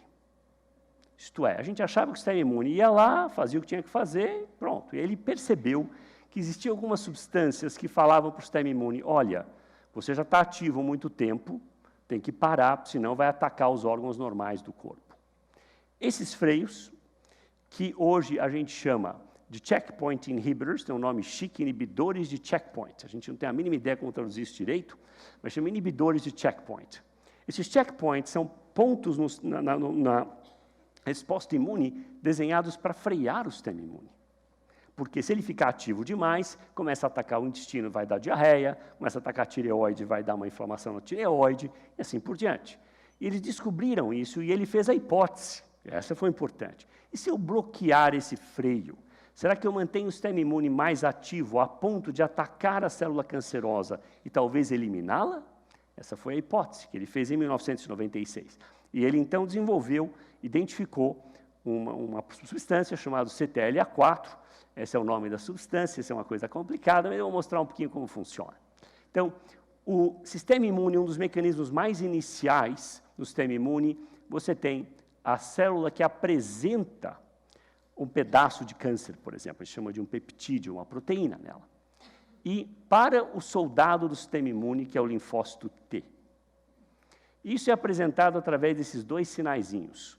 Um é o receptor, o outro a gente chama B7, eu vou mostrar para vocês aqui, ele encosta e vai ativar o sistema imune. E aí o soldado agora vai lá onde está o câncer, atacá-lo. E o que ele observou em 1996 é que aparecia uma substância chamada CTLA4. Depois de 1 a 2 dias, ela ficava bem rica no tal do soldado, no linfócito. E aí ela roubava esse segundo sinal que era importante para a célula ficar estimulada. E ele fez a hipótese, se eu bloquear aqui, será que ele volta para lá e fica ativo? E ele estava certo. E esse remédio chama ipilimumab, que aquela moça que deu o depoimento antes, recebeu em 2011, com melanoma no cérebro, no corpo e assim por diante, e provavelmente está curada. Hoje a gente sabe que quem passa de 3 anos com ipilimumab, provavelmente vai para mais de 10. Então, aquele foi o começo desses chamados inibidores de checkpoint. E vocês vão ler isso o tempo todo na mídia leiga. Eles não sabem o que estão escrevendo, mas está lá, inibidores de checkpoint. Agora você sabe, inibidores de checkpoint são os pontos que levam à inibição do sistema imune. Eu vou bloquear esses pontos e manter o sistema imune mais ativo. Só que hoje a gente aprendeu que tem mais coisa nessa história. Não é todo mundo que responde a essa estratégia de manter o soldado ativo o tempo todo. Não é. Então, e aprendemos tem vários mecanismos de escape do bandido. Muitos mecanismos, acreditem. Mas um deles, importante, chamado PDL1. E esse mecanismo de escape faz com que o tal do linfócito T esfrie, porque o linfócito vai atacar a célula cancerosa que essa substância paralisa o linfócito. Paralisa o linfócito. Há outras. Por exemplo, essa substância existe no corpo normalmente. Por exemplo, na placenta é lotado desse PDL1. E o câncer usa esse mesmo truque. Por quê? Se a placenta não tivesse o PDL1, a mãe ia eliminar o filho. O filho não é igual a ela. O sistema imune ia falar, olha, não é meu. Esse filho não é meu, não, é seu, minha senhora. A senhora fez, lembra com o marido e tal. Não é meu. E aí o sistema imune vai lá e pá, mata o baby. E para evitar que o linfócito entre lá dentro, ele é bloqueado na entrada. O PDL1. Inclusive, se eu der um remédio que bloqueia o PDL1, aborta. Aborta. Garantidamente. Isso é um aborto caríssimo, mas aborta. O ponto é que o tumor faz a mesma coisa. Produz o PDL1. Igualzinho, várias coisas do corpo fazem.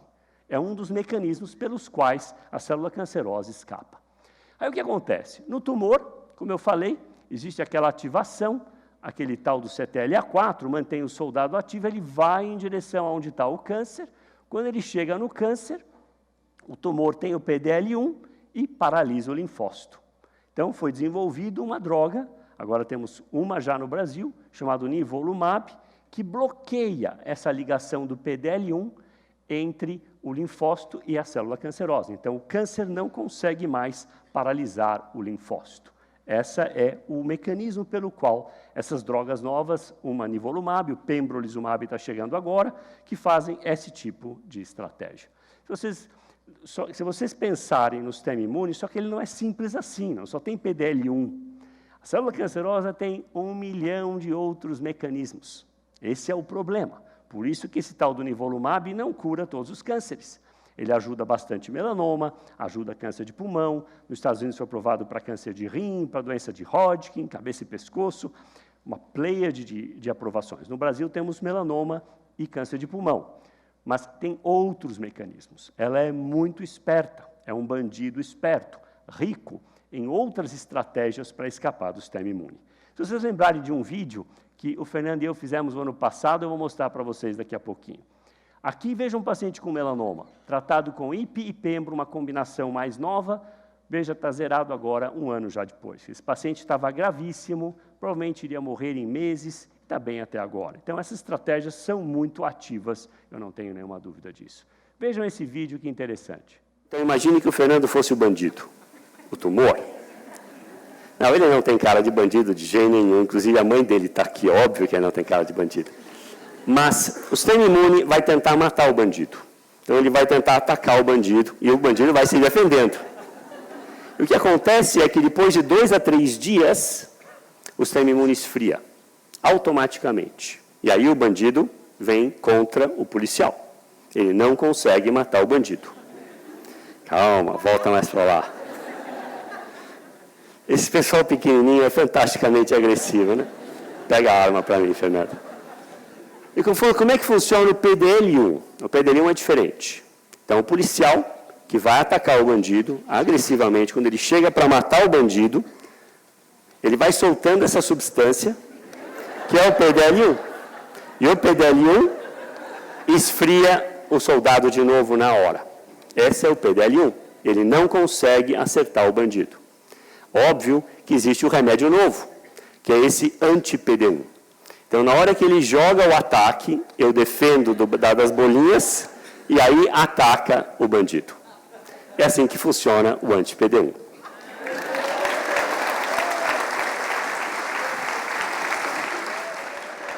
Bom, vocês conhecem o Dr. Fernando Maluf, é um dos maiores artistas do Brasil, né? Sem sombra de dúvida. Não, vamos falar agora, falamos de imunoterapia e vamos encerrar agora, nos próximos 3, 4 minutos, sobre terapia-alvo. O que é terapia-alvo? Terapia-alvo é um tratamento desenhado para atuar em um ponto específico da célula cancerosa. Vários tipos de câncer têm defeitos genéticos dentro dele que são dominantes. E quando ele tem esse defeito dominante, a gente tenta aproveitar desse defeito dominante para tentar bloquear e fazer a célula cancerosa morrer. Tem células muito complexas que a gente não consegue achar alvo. Típico células de pâncreas, câncer de pâncreas, por exemplo, é dificílimo. A gente não consegue achar um alvo perfeito para atacá-lo. Então, tem células fáceis e células mais difíceis. Então, isso é o que a gente chama de terapia-alvo. Dizem hoje que a melhor definição é terapia-alvo é quando atua num ponto específico e o remédio custa mais de R$10.000, mas isso não é verdade. Isso não é verdade. Por exemplo, hormonioterapia. Tamoxifeno é uma forma de terapia-alvo, porque ela atua no receptor de estrógeno, que a célula cancerosa tem como uma fraqueza. Não. Agora eu vou deixar uns segundos para vocês fazerem anotações desse pequeno slide. Não, isso daí é para vocês perceberem a complexidade do bandido.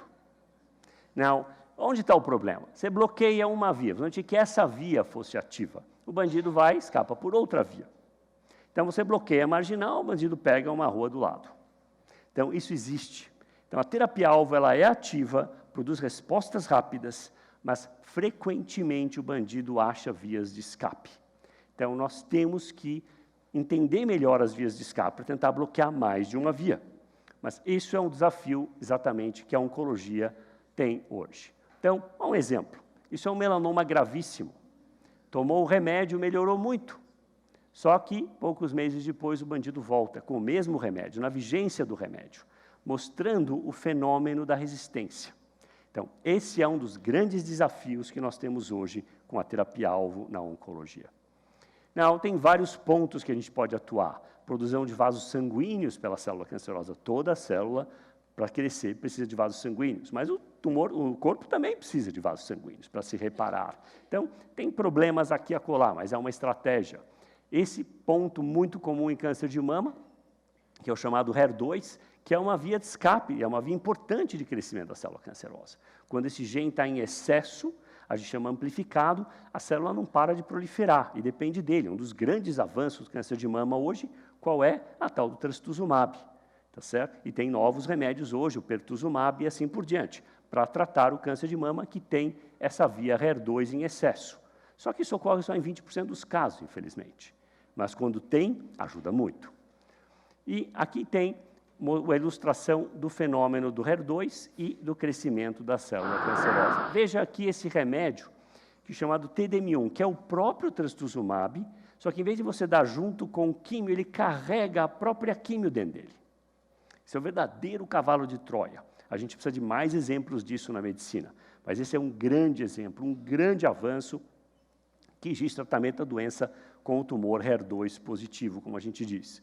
Então, o trastuzumab agora com esse veneno, ele chama TDM1, esse é o nome do remédio, ele liga no HER2, entra dentro da célula, obrigado, e solta agora o veneno e mata a célula, e só mata o bandido. Então, esse quase não tem efeito colateral. Eu estou com uma doente do Rio de Janeiro, ótima, ela só reclama que o cabelo é quebradiço. Eu falei, tá bom, tá bom. Ela tem 85 anos de idade, guys. Ela fala que o cabelo quebradiço está matando. Eu falei, eu entendo, eu conheço esse problema. Então, e o ponto é que era o melhor remédio para dar para ela, e ela está ótima. Então, esse é muito importante, é um grande avanço no tratamento do câncer. Como a gente vai ficar no futuro? Como é que eu vejo a oncologia no futuro? Foi dito hoje de manhã que em 10 anos a gente provavelmente vai ter câncer passando as mortes cardiovasculares. Em 2020, a Austrália já estima, daqui 4 anos, a Austrália já estima que câncer vai ultrapassar a morte por eventos cardiovasculares, derrame, infarto, etc. Então, com certeza, nos países civilizados, os cânceres vão ficar cada vez mais importantes. Então, eu acredito que a oncologia vai migrar na seguinte direção. A imunoterapia vai crescer cada vez mais. Hoje é bem pouquinho, usado para alguns cânceres só. Terapia-alvo vai aumentar cada vez mais. Químio vai diminuir, rádio vai diminuir e a cirurgia vai diminuir cada vez mais. Eu gosto de cirurgia espírita, porque o pós-operatório é ótimo, a gente não sente nada, não precisa tomar nada, ainda ganha um abraço e um beijo do cara que faz. Então, está ótimo. Só que não dá ainda para se livrar. Mas o dia que os remédios melhorarem muito, a cirurgia vai diminuindo. Eu sempre falo para os cirurgiões, continua comprando a Porsche agora, porque daqui a alguns anos, quando eu melhorar, não vou operar mais. Por que eu vou operar se eu posso dar um remedinho e game over? Então, isso é importante. Isso vai acontecer, eu não tenho dúvida, essa é a minha previsão para o futuro. E eu agradeço a atenção de vocês. Muito obrigado mais uma vez.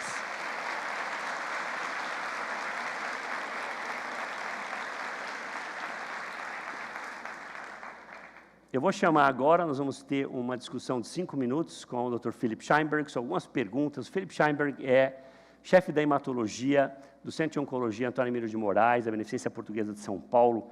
Eu diria que dos hematologistas do Brasil, em termos de credenciais, é difícil batê-lo. Ele foi professor nos Estados Unidos por mais de 10 anos, no Instituto Nacional do Câncer dos Estados Unidos. Eu acho que não sei se tem algum outro brasileiro que foi professor lá. Então, a pessoa precisa ter muita estrela no ombro para estar num ambiente desse. E nós conseguimos roubá-lo para o São José e Beneficência Portuguesa, e ele hoje lidera várias áreas. Escreveu vários papers em jornais famosos, mas, como ele disse, o filho dele vai dizer que a impersonação do Darth Vader vai ser a coisa mais importante da vida dele, e não os manuscritos médicos que ele escreveu em jornais famosos de medicina. Não, o Philip sempre focou a vida inteira em pesquisa. E a ideia seria fazer algumas perguntas para ele, para vocês entenderem os problemas da pesquisa clínica no Brasil. Tá? Então, Philip, você viveu 13 anos na América como eu, voltou ao Brasil, sentiu o choque da nossa cultura na parte da pesquisa. Fala um pouquinho de Estados Unidos e Brasil e por que é importante pesquisa clínica em qualquer lugar do mundo. Obrigado. Eu vou sentar aqui do seu lado. Alô? Alô? Alô? Deixa eu ver esse aqui. Eu vou usar esse aqui, então. Obrigado, Buzaide. Obrigado pela pergunta. Adorei a tua aula. Né? Obrigado, eu achei meu muito filho. Animadora, só que tem alguma coisa que eu vejo essas apresentações, eu vejo essa narrativa que foi apresentada, que o câncer faz isso, você bloqueia aquilo, acontece isso, só que, na verdade, essa narrativa ela não existe quando você está começando num campo novo de pesquisa. Ninguém fala para você o caminho.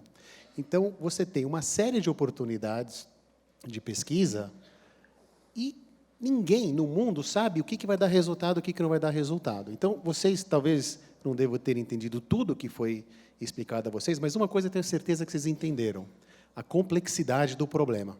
Então, vocês viram células que o Dr. Buzaide mostrou com várias moléculas, várias possibilidades de combinação. Aquilo não é óbvio.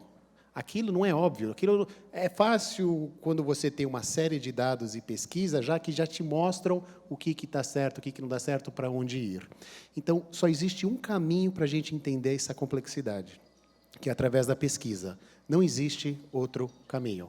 Se vocês pensarem em algum outro caminho que avançou tanto a medicina, vocês me digam, porque a gente hoje não consegue avançar, ter esse tipo de avanço sem com que você faça a pesquisa, métodos científicos rigorosos que te permitem entender o que está acontecendo e bloquear aquilo que é importante para o tumor. Obviamente, os Estados Unidos têm um budget muito grande para a pesquisa. Eu treinei numa instituição que tinha, por ano, um budget anual de 32 bilhões de dólares só para aquela instituição em pesquisa nos Estados Unidos. Isso é um centro, isso aqui é mais do que o budget de todo o Ministério da Saúde, Ciência e Tecnologia combinado, e pode juntar mais uns 5 ministérios aí. Isso é um centro só. Com certeza. Então, existe um investimento, uma seriedade muito grande em relação à pesquisa. E existem também um ambiente regulatório muito propício à pesquisa. Então, a gente conseguia avançar muito com as ideias, muito com testar hipóteses no laboratório, na clínica, porque alguém recebeu aquela droga pela primeira vez, que vocês viram, daquela mulher, sem saber o que ia acontecer. E é assim que a pesquisa evolui. Hoje, eu tive uma conversa com um paciente de 18 anos de idade com linfoma de Hodgkin, no consultório, e eu falei uma série de coisas, uma série de dados com base em pacientes que participaram de pesquisa 10, 15, 20 anos atrás, que hoje eu tenho como passar essas informações para o paciente. E ele provavelmente vai participar de uma pesquisa que vai beneficiar os que vão ter a doença daqui 5, 10, 15 anos. E é assim que caminha o conhecimento, a nossa habilidade de avançar nessas questões de terapias, todas essas terapias-alvos. Nada disso aqui era muito óbvio há 15, 20 anos atrás. Então, essa narrativa ela foi construída ao longo de muitos anos, muito dinheiro, muitos recursos, muito investimento em pesquisa. Então, assim, no Brasil, só para contrastar um pouco, a gente ainda tem um ambiente regulatório muito difícil aqui para conseguir propiciar e viabilizar essas pesquisas no nosso ambiente, o que é uma pena, porque isso aqui causa um prejuízo muito grande para nós, como sociedade, cidadãos brasileiros, o acesso à medicação, inovação, novas terapias. os médicos participarem do que está acontecendo no resto do mundo. Isso aqui é muito danoso para nós no Brasil. Tem aí um pouquinho de movimento aqui e ali, que parece que a coisa está querendo começar a melhorar, mas ainda falta muito para a gente chegar, por exemplo, no que a gente vê nos Estados Unidos. Eu acho que é importante um ponto que o Felipe colocou. Todas essas drogas e remédios que a gente usa hoje passaram por anos, anos e anos. Primeiro no laboratório, em células, depois em animais, de animais para estudos clínicos iniciais, a gente chama de estudos de fase 1, depois a gente acha a dose do remédio, aí depois vai para a fase 2, isso é muito importante. Não é correto você falar, olha, eu tenho aqui o busamicina, eu resolvi fazer em casa, começo a dar para todo mundo, não é assim que faz. É muito importante essa disciplina e essa regra para que as pessoas sejam, inclusive, protegidas. Tem louco em tudo quanto é lugar do mundo. Então, tem gente bem intencionada, mas tem louco também. Então, é muito importante que esse rigor na pesquisa seja sempre utilizado. Não, a minha visão, Felipe, só para encerrar aqui, mas o SUS do Brasil faltam muitos remédios importantes. E, a meu ver, uma das maneiras de melhorar imediatamente seria fomentar a pesquisa em unidades do SUS, dar um incentivo aos pesquisadores, porque isso, obviamente, reduziria o custo do SUS, uma vez que quem paga a pesquisa, em geral, é a indústria farmacêutica, então o governo não gastaria com isso, só montaria as unidades, e o paciente, que é o mais importante, receberia medicações novas. E, frequentemente, os estudos são comparativos. O padrão ouro, que o SUS nunca vai ver, never, versus um tratamento que se julga que pode ser até melhor. Então, esses estudos existem na Europa, nos Estados Unidos, só que chega no SUS, tem poucas unidades do Brasil que fazem isso. Tem alguns lugares fantásticos. Você vai para Ijuí, por exemplo, no Rio Grande do Sul, tem lá o Dr. Fábio, que faz um lugar fantástico. Ele criou do nada. Só que tem poucas pessoas que viram a importância disso. O que você acha dessa minha visão? Se eu fosse ministro da Saúde, o que eu nunca serei, don't worry, primariamente porque eu ia ser meio executor, eu sou meio imperador, isso não é uma boa coisa na política. Mas você não acha que seria uma boa ideia ou uma má ideia? Eu acho que é uma ideia natural, eu acho que seria o óbvio, só que o óbvio no Brasil, às vezes, é um pouco complicado. Uma das maneiras de você conseguir trazer para um paciente uma população que nunca, provavelmente, vai ter acesso, ou vai demorar muito tempo para ter acesso a essas medicações, é incorporar, oferecer um protocolo de pesquisa. Às vezes, numa especialidade como oncologia, a melhor coisa que você tem a fazer é oferecer um protocolo de pesquisa bem fundado, com drogas que estão mostrando aí bastante atividade, bastante promissoras. Isso você consegue... Você tem, por exemplo, países, por exemplo, na Europa, em que praticamente tem doenças que só são tratadas em protocolo. Só são tratadas em protocolo. Na Alemanha, tem uns linfomas, alguns tipos, que só os pacientes... Na Alemanha, que os pacientes só são tratados em protocolos de pesquisa. Eles criaram um sistema de referendamento que o país financia, muitas vezes, esses estudos, ou a indústria farmacêutica, em colaboração, mas o paciente tem que participar de um protocolo clínico de pesquisa. Então, isso é uma mentalidade de alguns países, que ainda no Brasil isso não existe, mas eu concordo. Eu acho que esse seria um dos mecanismos, além de outros, de você conseguir trazer rapidamente uma oportunidade de participação em bom... Porque, às vezes, a gente tem protocolo comparando droga A com droga B. A droga B seria, vamos dizer assim, uma droga experimental. Mas a droga A, que seria o padrão, também não tem no Brasil.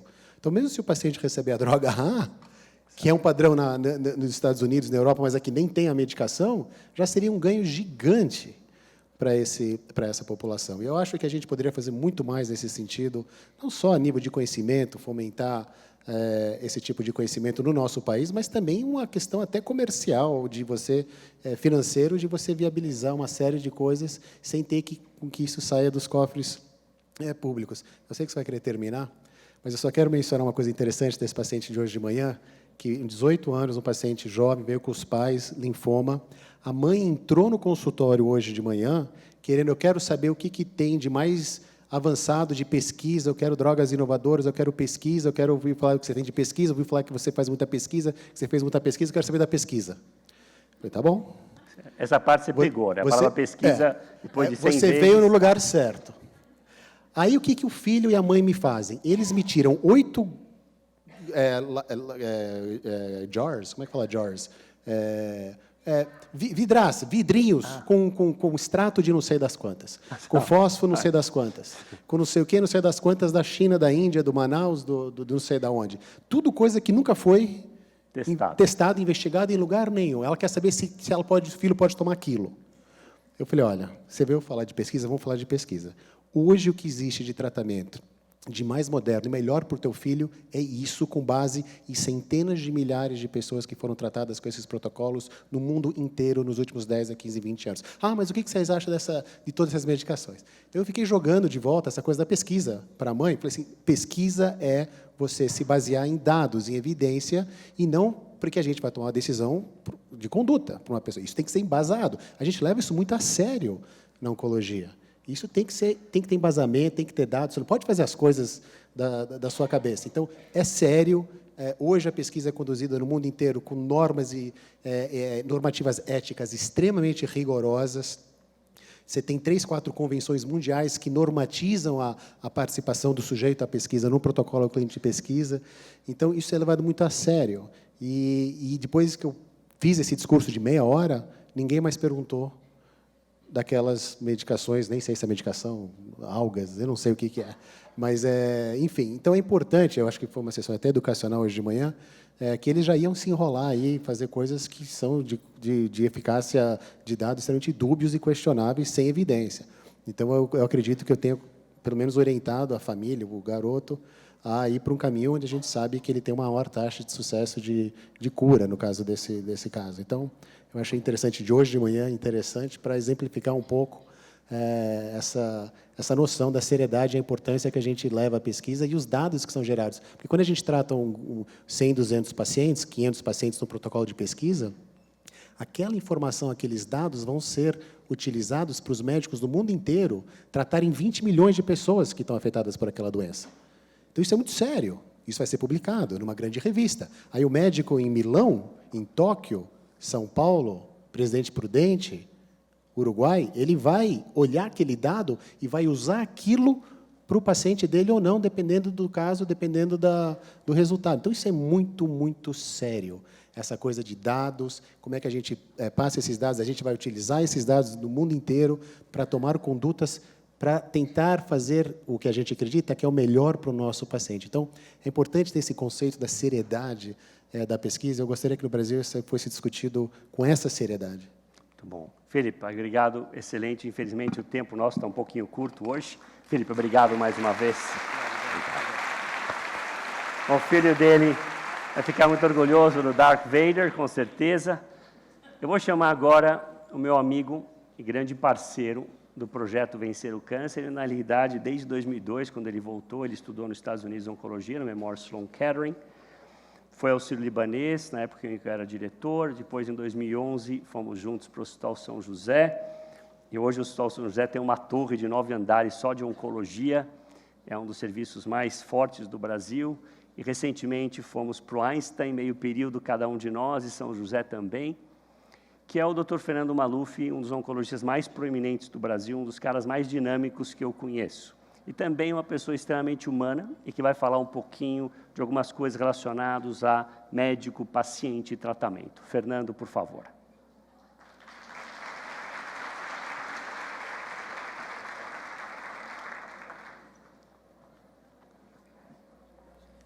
Esse ano eu não tive equilíbrio emocional de ser o câncer pela segunda vez, então eu quis repartir com o Felipe essa missão.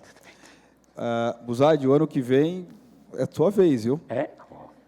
Eu vou treinar, então. Bom, eu vou falar um pouco de uma área que é uma área que não está escrita nos livros, que os professores não nos ensinam necessariamente, uma área que a gente aprende literalmente no dia a dia. E eu digo que o grande aprendizado que a gente tem como médico, obviamente tem que estar com o coração aberto e a mente aberta para isso, são com pacientes, com famílias, com os colaboradores e com os outros profissionais. Então, a despeito da gente ter falado de tantas coisas importantes, né, quer dizer, que a gente estuda tanto, ou é formado em grandes centros, ou trabalha em grandes hospitais, existe uma parte desse livro, que é uma parte que fica vazia se a gente não entender que o processo de cura, o processo de... É verdade, essa é a ideia, né? está vazado, de atenuação de sofrimento envolve uma questão humanística importante. E a questão humanística, ela nunca vai ser, na verdade, suplantada, ela nunca vai ser retirada, independente de quão tecnológico a gente fique no dia a dia. Então, essa parte vai ser sempre a parte importante, e isso é que torna a medicina, na minha opinião e na opinião do nosso grupo, uma arte. Quer dizer, medicina é uma arte. Eu passo o slide.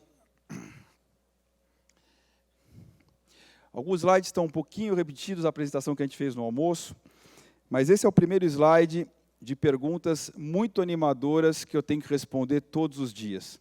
Quer dizer, já não bastasse eu começar o consultório 4h30 da manhã todos os dias, tem sempre alguém que vai me fazer alguma dessas perguntas. Como é que eu fui escolher isso?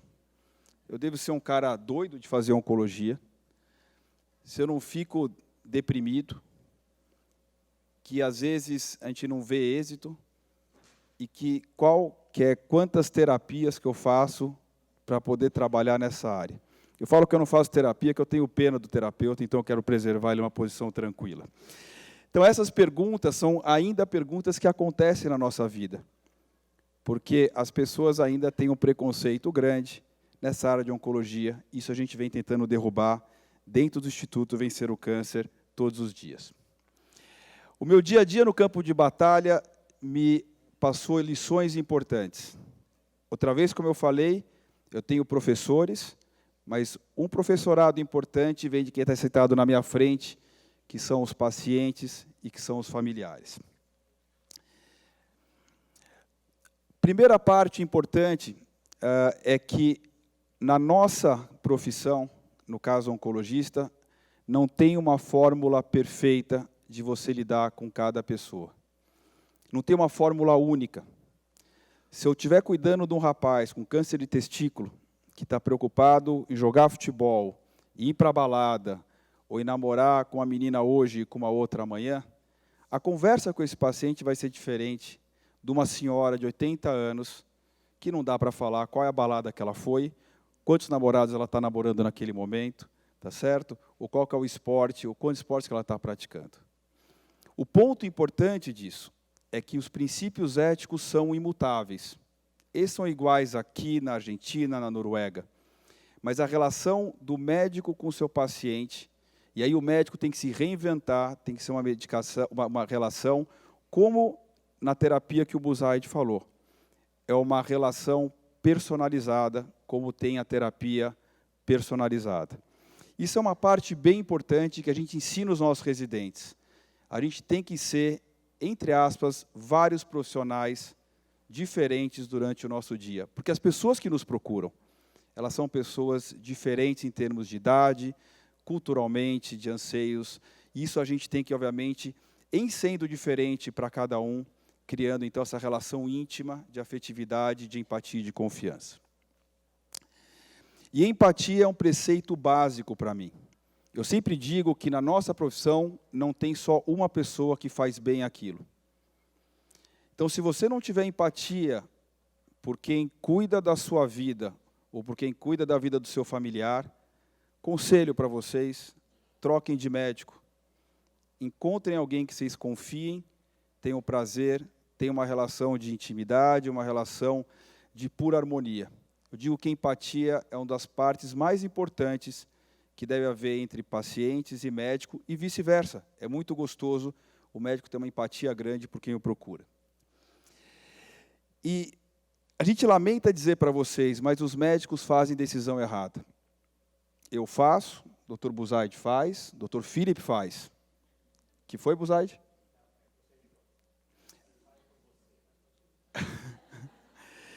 E o que diferencia um bom médico do médico que não é tão bom é que o bom médico acerta muito mais nas suas estratégias do que a média. O médico que não é bom erra mais do que a média. Eu vou dar um exemplo para vocês. Na área do Dr. Philip, por exemplo, o transplante de medula óssea cura 30% mais pacientes com leucemia do que se você fizer uma quimioterapia convencional. Mas você pode ter uma mortalidade pequena, de 1, 2, 3% secundária ao transplante. A gente, então, nessa balança, vale a pena transplantar? Claro que vale, porque mais gente vai ser salva do que gente que vai se perder pelo transplante. Mas o fato é que o bom médico vai tentar fazer uma previsão. Quem são aqueles 30% que vão ganhar com o transplante? E tentar prever quem que nós não devemos transplantar, que vão estar naqueles 2%, 3% que vão morrer do transplante. E essa capacidade é uma capacidade que o estudo nos nutre, mas essa não é uma ciência exata. Se eu der um antibiótico para vocês, para todos vocês, o mesmo antibiótico, na mesma hora, com o mesmo copo d'água, um de vocês vai ter diarreia, outro alergia, outro enjoo, outro não vai ter nada, porque o nosso corpo responde diferente. E a arte da medicina, e aí entra toda a tecnologia e conhecimento, mas também entra todo o bom senso para a gente tentar sempre acertar mais do que errar. E eu sei que é um pouco frustrante para vocês isso, mas a gente toma decisões sempre com o objetivo de acertar, mas que nem sempre os resultados vão ser os resultados que os pacientes, as famílias ou mesmo os médicos querem. A função do médico é mostrar os caminhos para a melhor escolha, mas a decisão sempre vai ser do paciente. A nossa função nunca é colocar tudo na mesa e falar, escolha, o problema é seu. A gente tem que dar peso porque a gente considera a melhor primeira opção, a melhor segunda opção, a melhor terceira opção. Mas a gente sempre tem que respeitar a decisão do paciente, porque é naquele corpo, naquela alma, que todo aquele turbilhão de emoções, de tratamentos vai ser carregado. Então, isso é uma parte bem importante na nossa profissão. Como também é importante, e eu brinco com meus pacientes ficam frustrados, como os do Busaid, falam, doutor, o senhor vai me curar com certeza, né?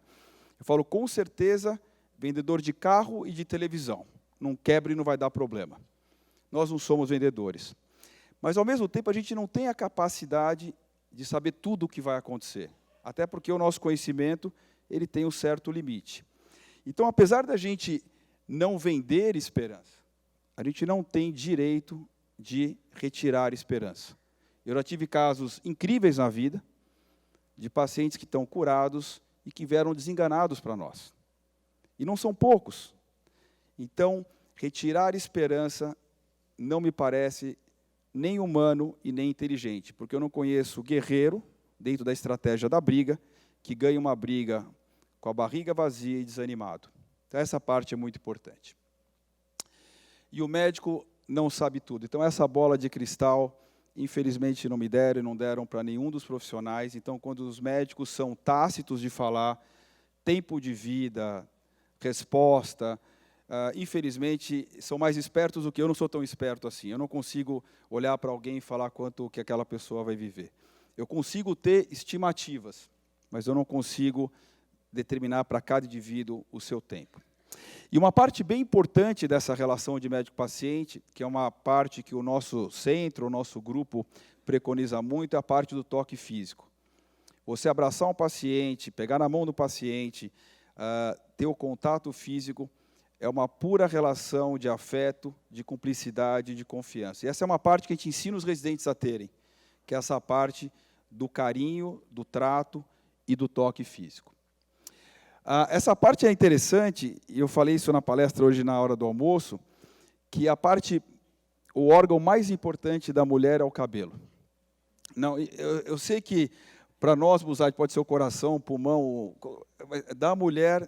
Quando a gente fala de quimioterapia, por exemplo, que pode afetar o coração, o rim, o pulmão, o cérebro, a mulher fica olhando para mim, a paciente insólita. Quando eu falo do cabelo, pronto. É uma choradeira, é um desespero. Eu até fico mal, porque eu vou no toalete para pegar um papel, me olho no espelho e falo, puxa, mas eu desse jeito... Eu falei, mas será que eu devo ficar deprimido? Não fico, volto, não volto. Mas é uma parte complicada, que a gente vem tentando agora circunver através de algumas táticas, por exemplo, da touca. Mas a parte importante dessa história é que o médico nunca deve desprezar os sentimentos do seu paciente. E o cabelo, cada vez mais, para nós que lidamos com isso, é uma parte importantíssima. Sem nenhum menosprezo ao coração, ao pulmão, que são coisas menos relevantes, mas o cabelo é importante. Eu falo na minha profissão que a minha profissão não tem duas palavras, sempre e nunca. Essas duas palavras não podem sair da nossa boca, porque, como eu falei, a gente não sabe muito bem muita coisa que acontece ao nosso redor. E eu sempre falo que todas as pessoas que vão brigar precisam ter fé, seja qual for a fé, mas precisam ter fé, porque a fé é altamente motivacional. Tem estudos que falam e que mostram que você pode até melhorar o seu sistema imune ou a resposta ao tratamento, mas independente, você embarcar num tratamento e remar num barco, eu falo que o barco tem sempre 3 componentes, equipe, médica, família e paciente. Você entrar nesse barco, passar a arrebentação, remando forte, e a fé ajuda a remar forte, é fundamental no processo de cura. Então, atitude contra a doença, e isso eu falo para os meus pacientes e para minhas pacientes, é fundamental. O paciente não é passivo e o médico rema. O paciente rema junto, e aqui é uma foto da gente cruzando uma das maratonas que eu faço, e eu falo para os pacientes isso, nós vamos passar uma ponte de cada vez. Porque parece tudo tão complicado no começo, tão longe, tão distante, tão dificultoso. Eu falo, maratona tem 42 quilômetros e 200 metros. Eu falo dos 200 metros, que parece que é pouco, mas depois de 42, 200 metros, parece mais 10 quilômetros. E você vai indo, indo, indo até cruzar a linha. Então, o paciente é parte fundamental e não passiva, ativa, do processo de cura. Parte de filhos delicadíssima. Eu falei isso na hora do almoço. Quando eu vejo uma moça com câncer de mama e ela tem filhos pequenos, a preocupação dela, do primeiro ao 10º lugar, são os filhos. 11º ela, 45º o marido. Se for um cara bacana. Então, isso é uma parte importante que a gente tem que lidar, e tem profissionais que lidam com essa questão da comunicação com os filhos, de como. Porque a grande preocupação de pais com câncer, de meninos, meninas jovens, é realmente muito mais os meninos pelo senso de proteção do que a si mesmo.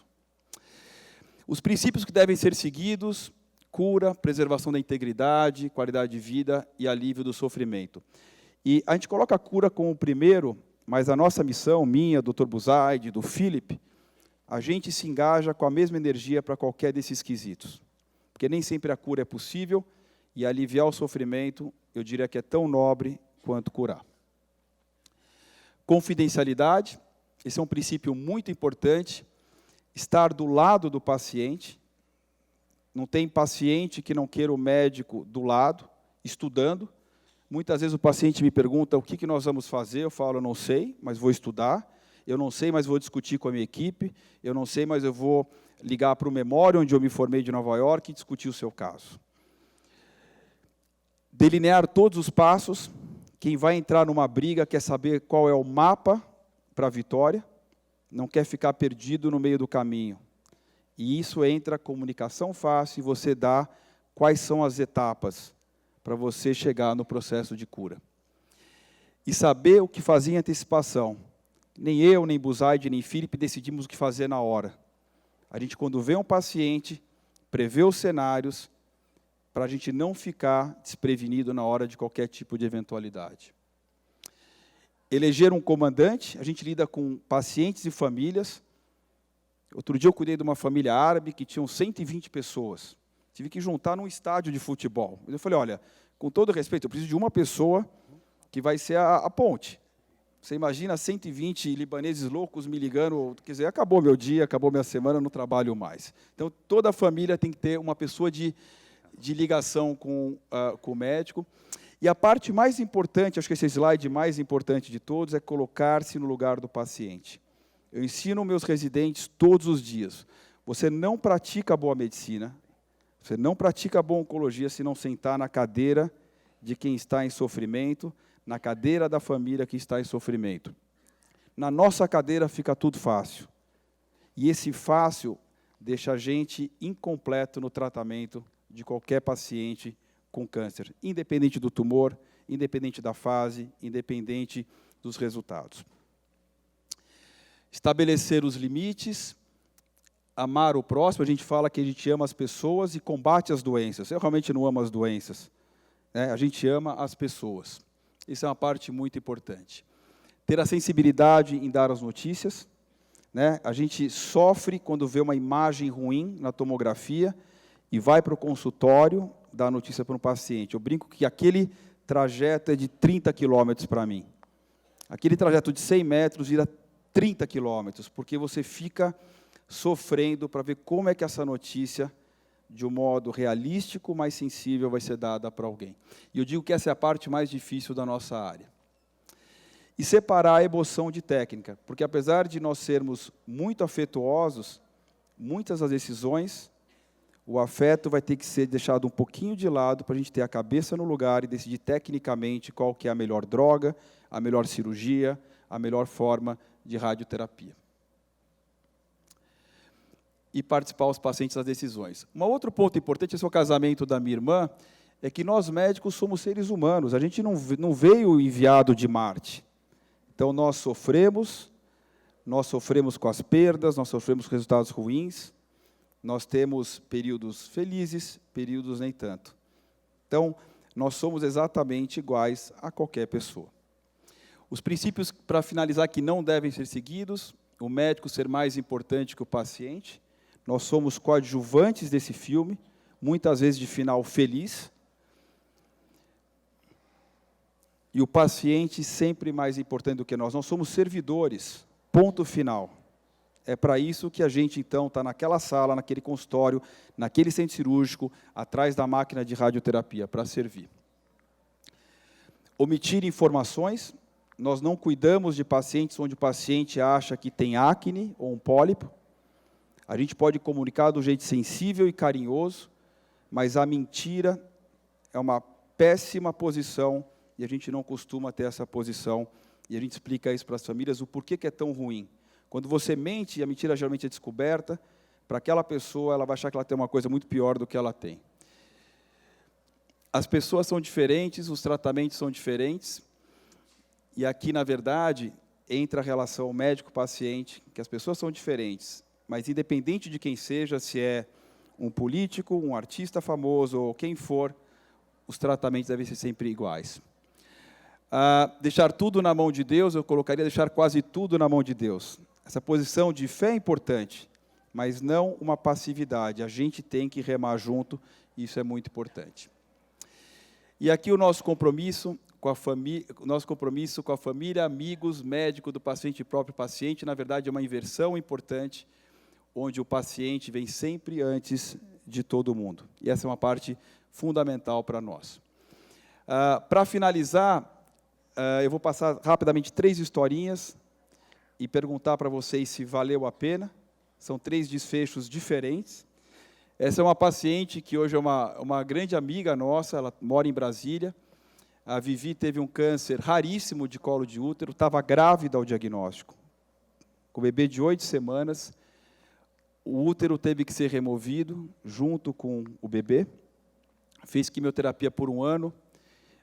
E hoje tem uma filhinha linda que ela conseguiu através de uma técnica sofisticada de fertilização. A dona Ana é uma senhora de 78 anos, super elegante, charmosa, divertida. Teve o câncer mais grave do corpo humano, um tipo raro de câncer de tireoide chamado câncer anaplásico. Ela fez um tratamento quimio-radioterápico e ela realizou um sonho que era viajar para Paris com as filhas. Era o sonho dela. E era o sonho das filhas com ela. Ela viveu 4 meses. A média são 2, ela viveu 4 meses. Ela faleceu do câncer. O Jimmy é um médico, teve um câncer de testículo avançado metastático, tratou conosco, se curou, casou e agora tem filhos. São 3 histórias com desfechos diferentes. A pergunta se vale a pena, as 3 histórias valeram a pena, porque dessas histórias, alguns curados, outros não, mas aqueles que não se curaram, conseguiram, como a dona Ana, reparar estas e finalizar sonhos que eram até então sonhos que não tinham sido realizados. E aqui a foto do casamento do Jimmy. Então, para finalizar, de tudo na vida ficaram 3 coisas. A certeza de que estamos sempre começando, a certeza de que precisamos continuar, a certeza de que seremos interrompidos antes de terminar, Isso é importante porque o câncer passa um sentimento de finitude, que às vezes a gente não tem.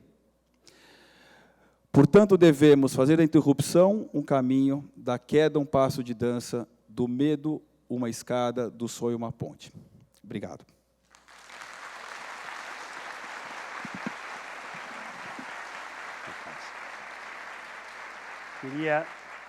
Eu queria agradecer a todos pelo tempo, pela atenção, agradecer Ricardo Boechat, Fernando Rocha, Mariana, Fernando Maluf e Philipp Scheinberg. E eu queria convidar, então, para subir no palco, os artistas principais, que não é o Boechat, o Fernando Rocha, não é o Buzaide, não é a Mariana Ferrão, e sim os pacientes que a gente cuida, que fazem parte do nosso convívio do Instituto Vencer o Câncer. Então, essas são as pessoas que merecem a salva de palmas. Por favor.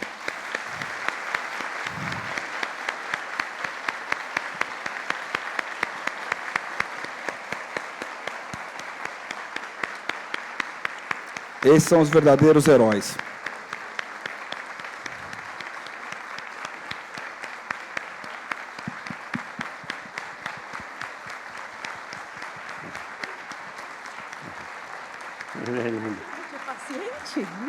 Eu não sabia que...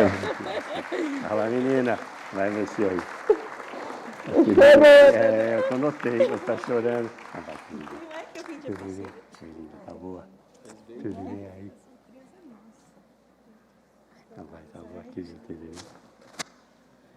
Querida, um abraço, você dá um... Tudo bem? Como eu disse, esses são os nossos professores. Então, ó, querida, tá bom? Tudo bem? Bom, agora encerramos de verdade mesmo e agradecer a todos por terem vindo, vocês também em particular, muito obrigado, queridos. Muito obrigado.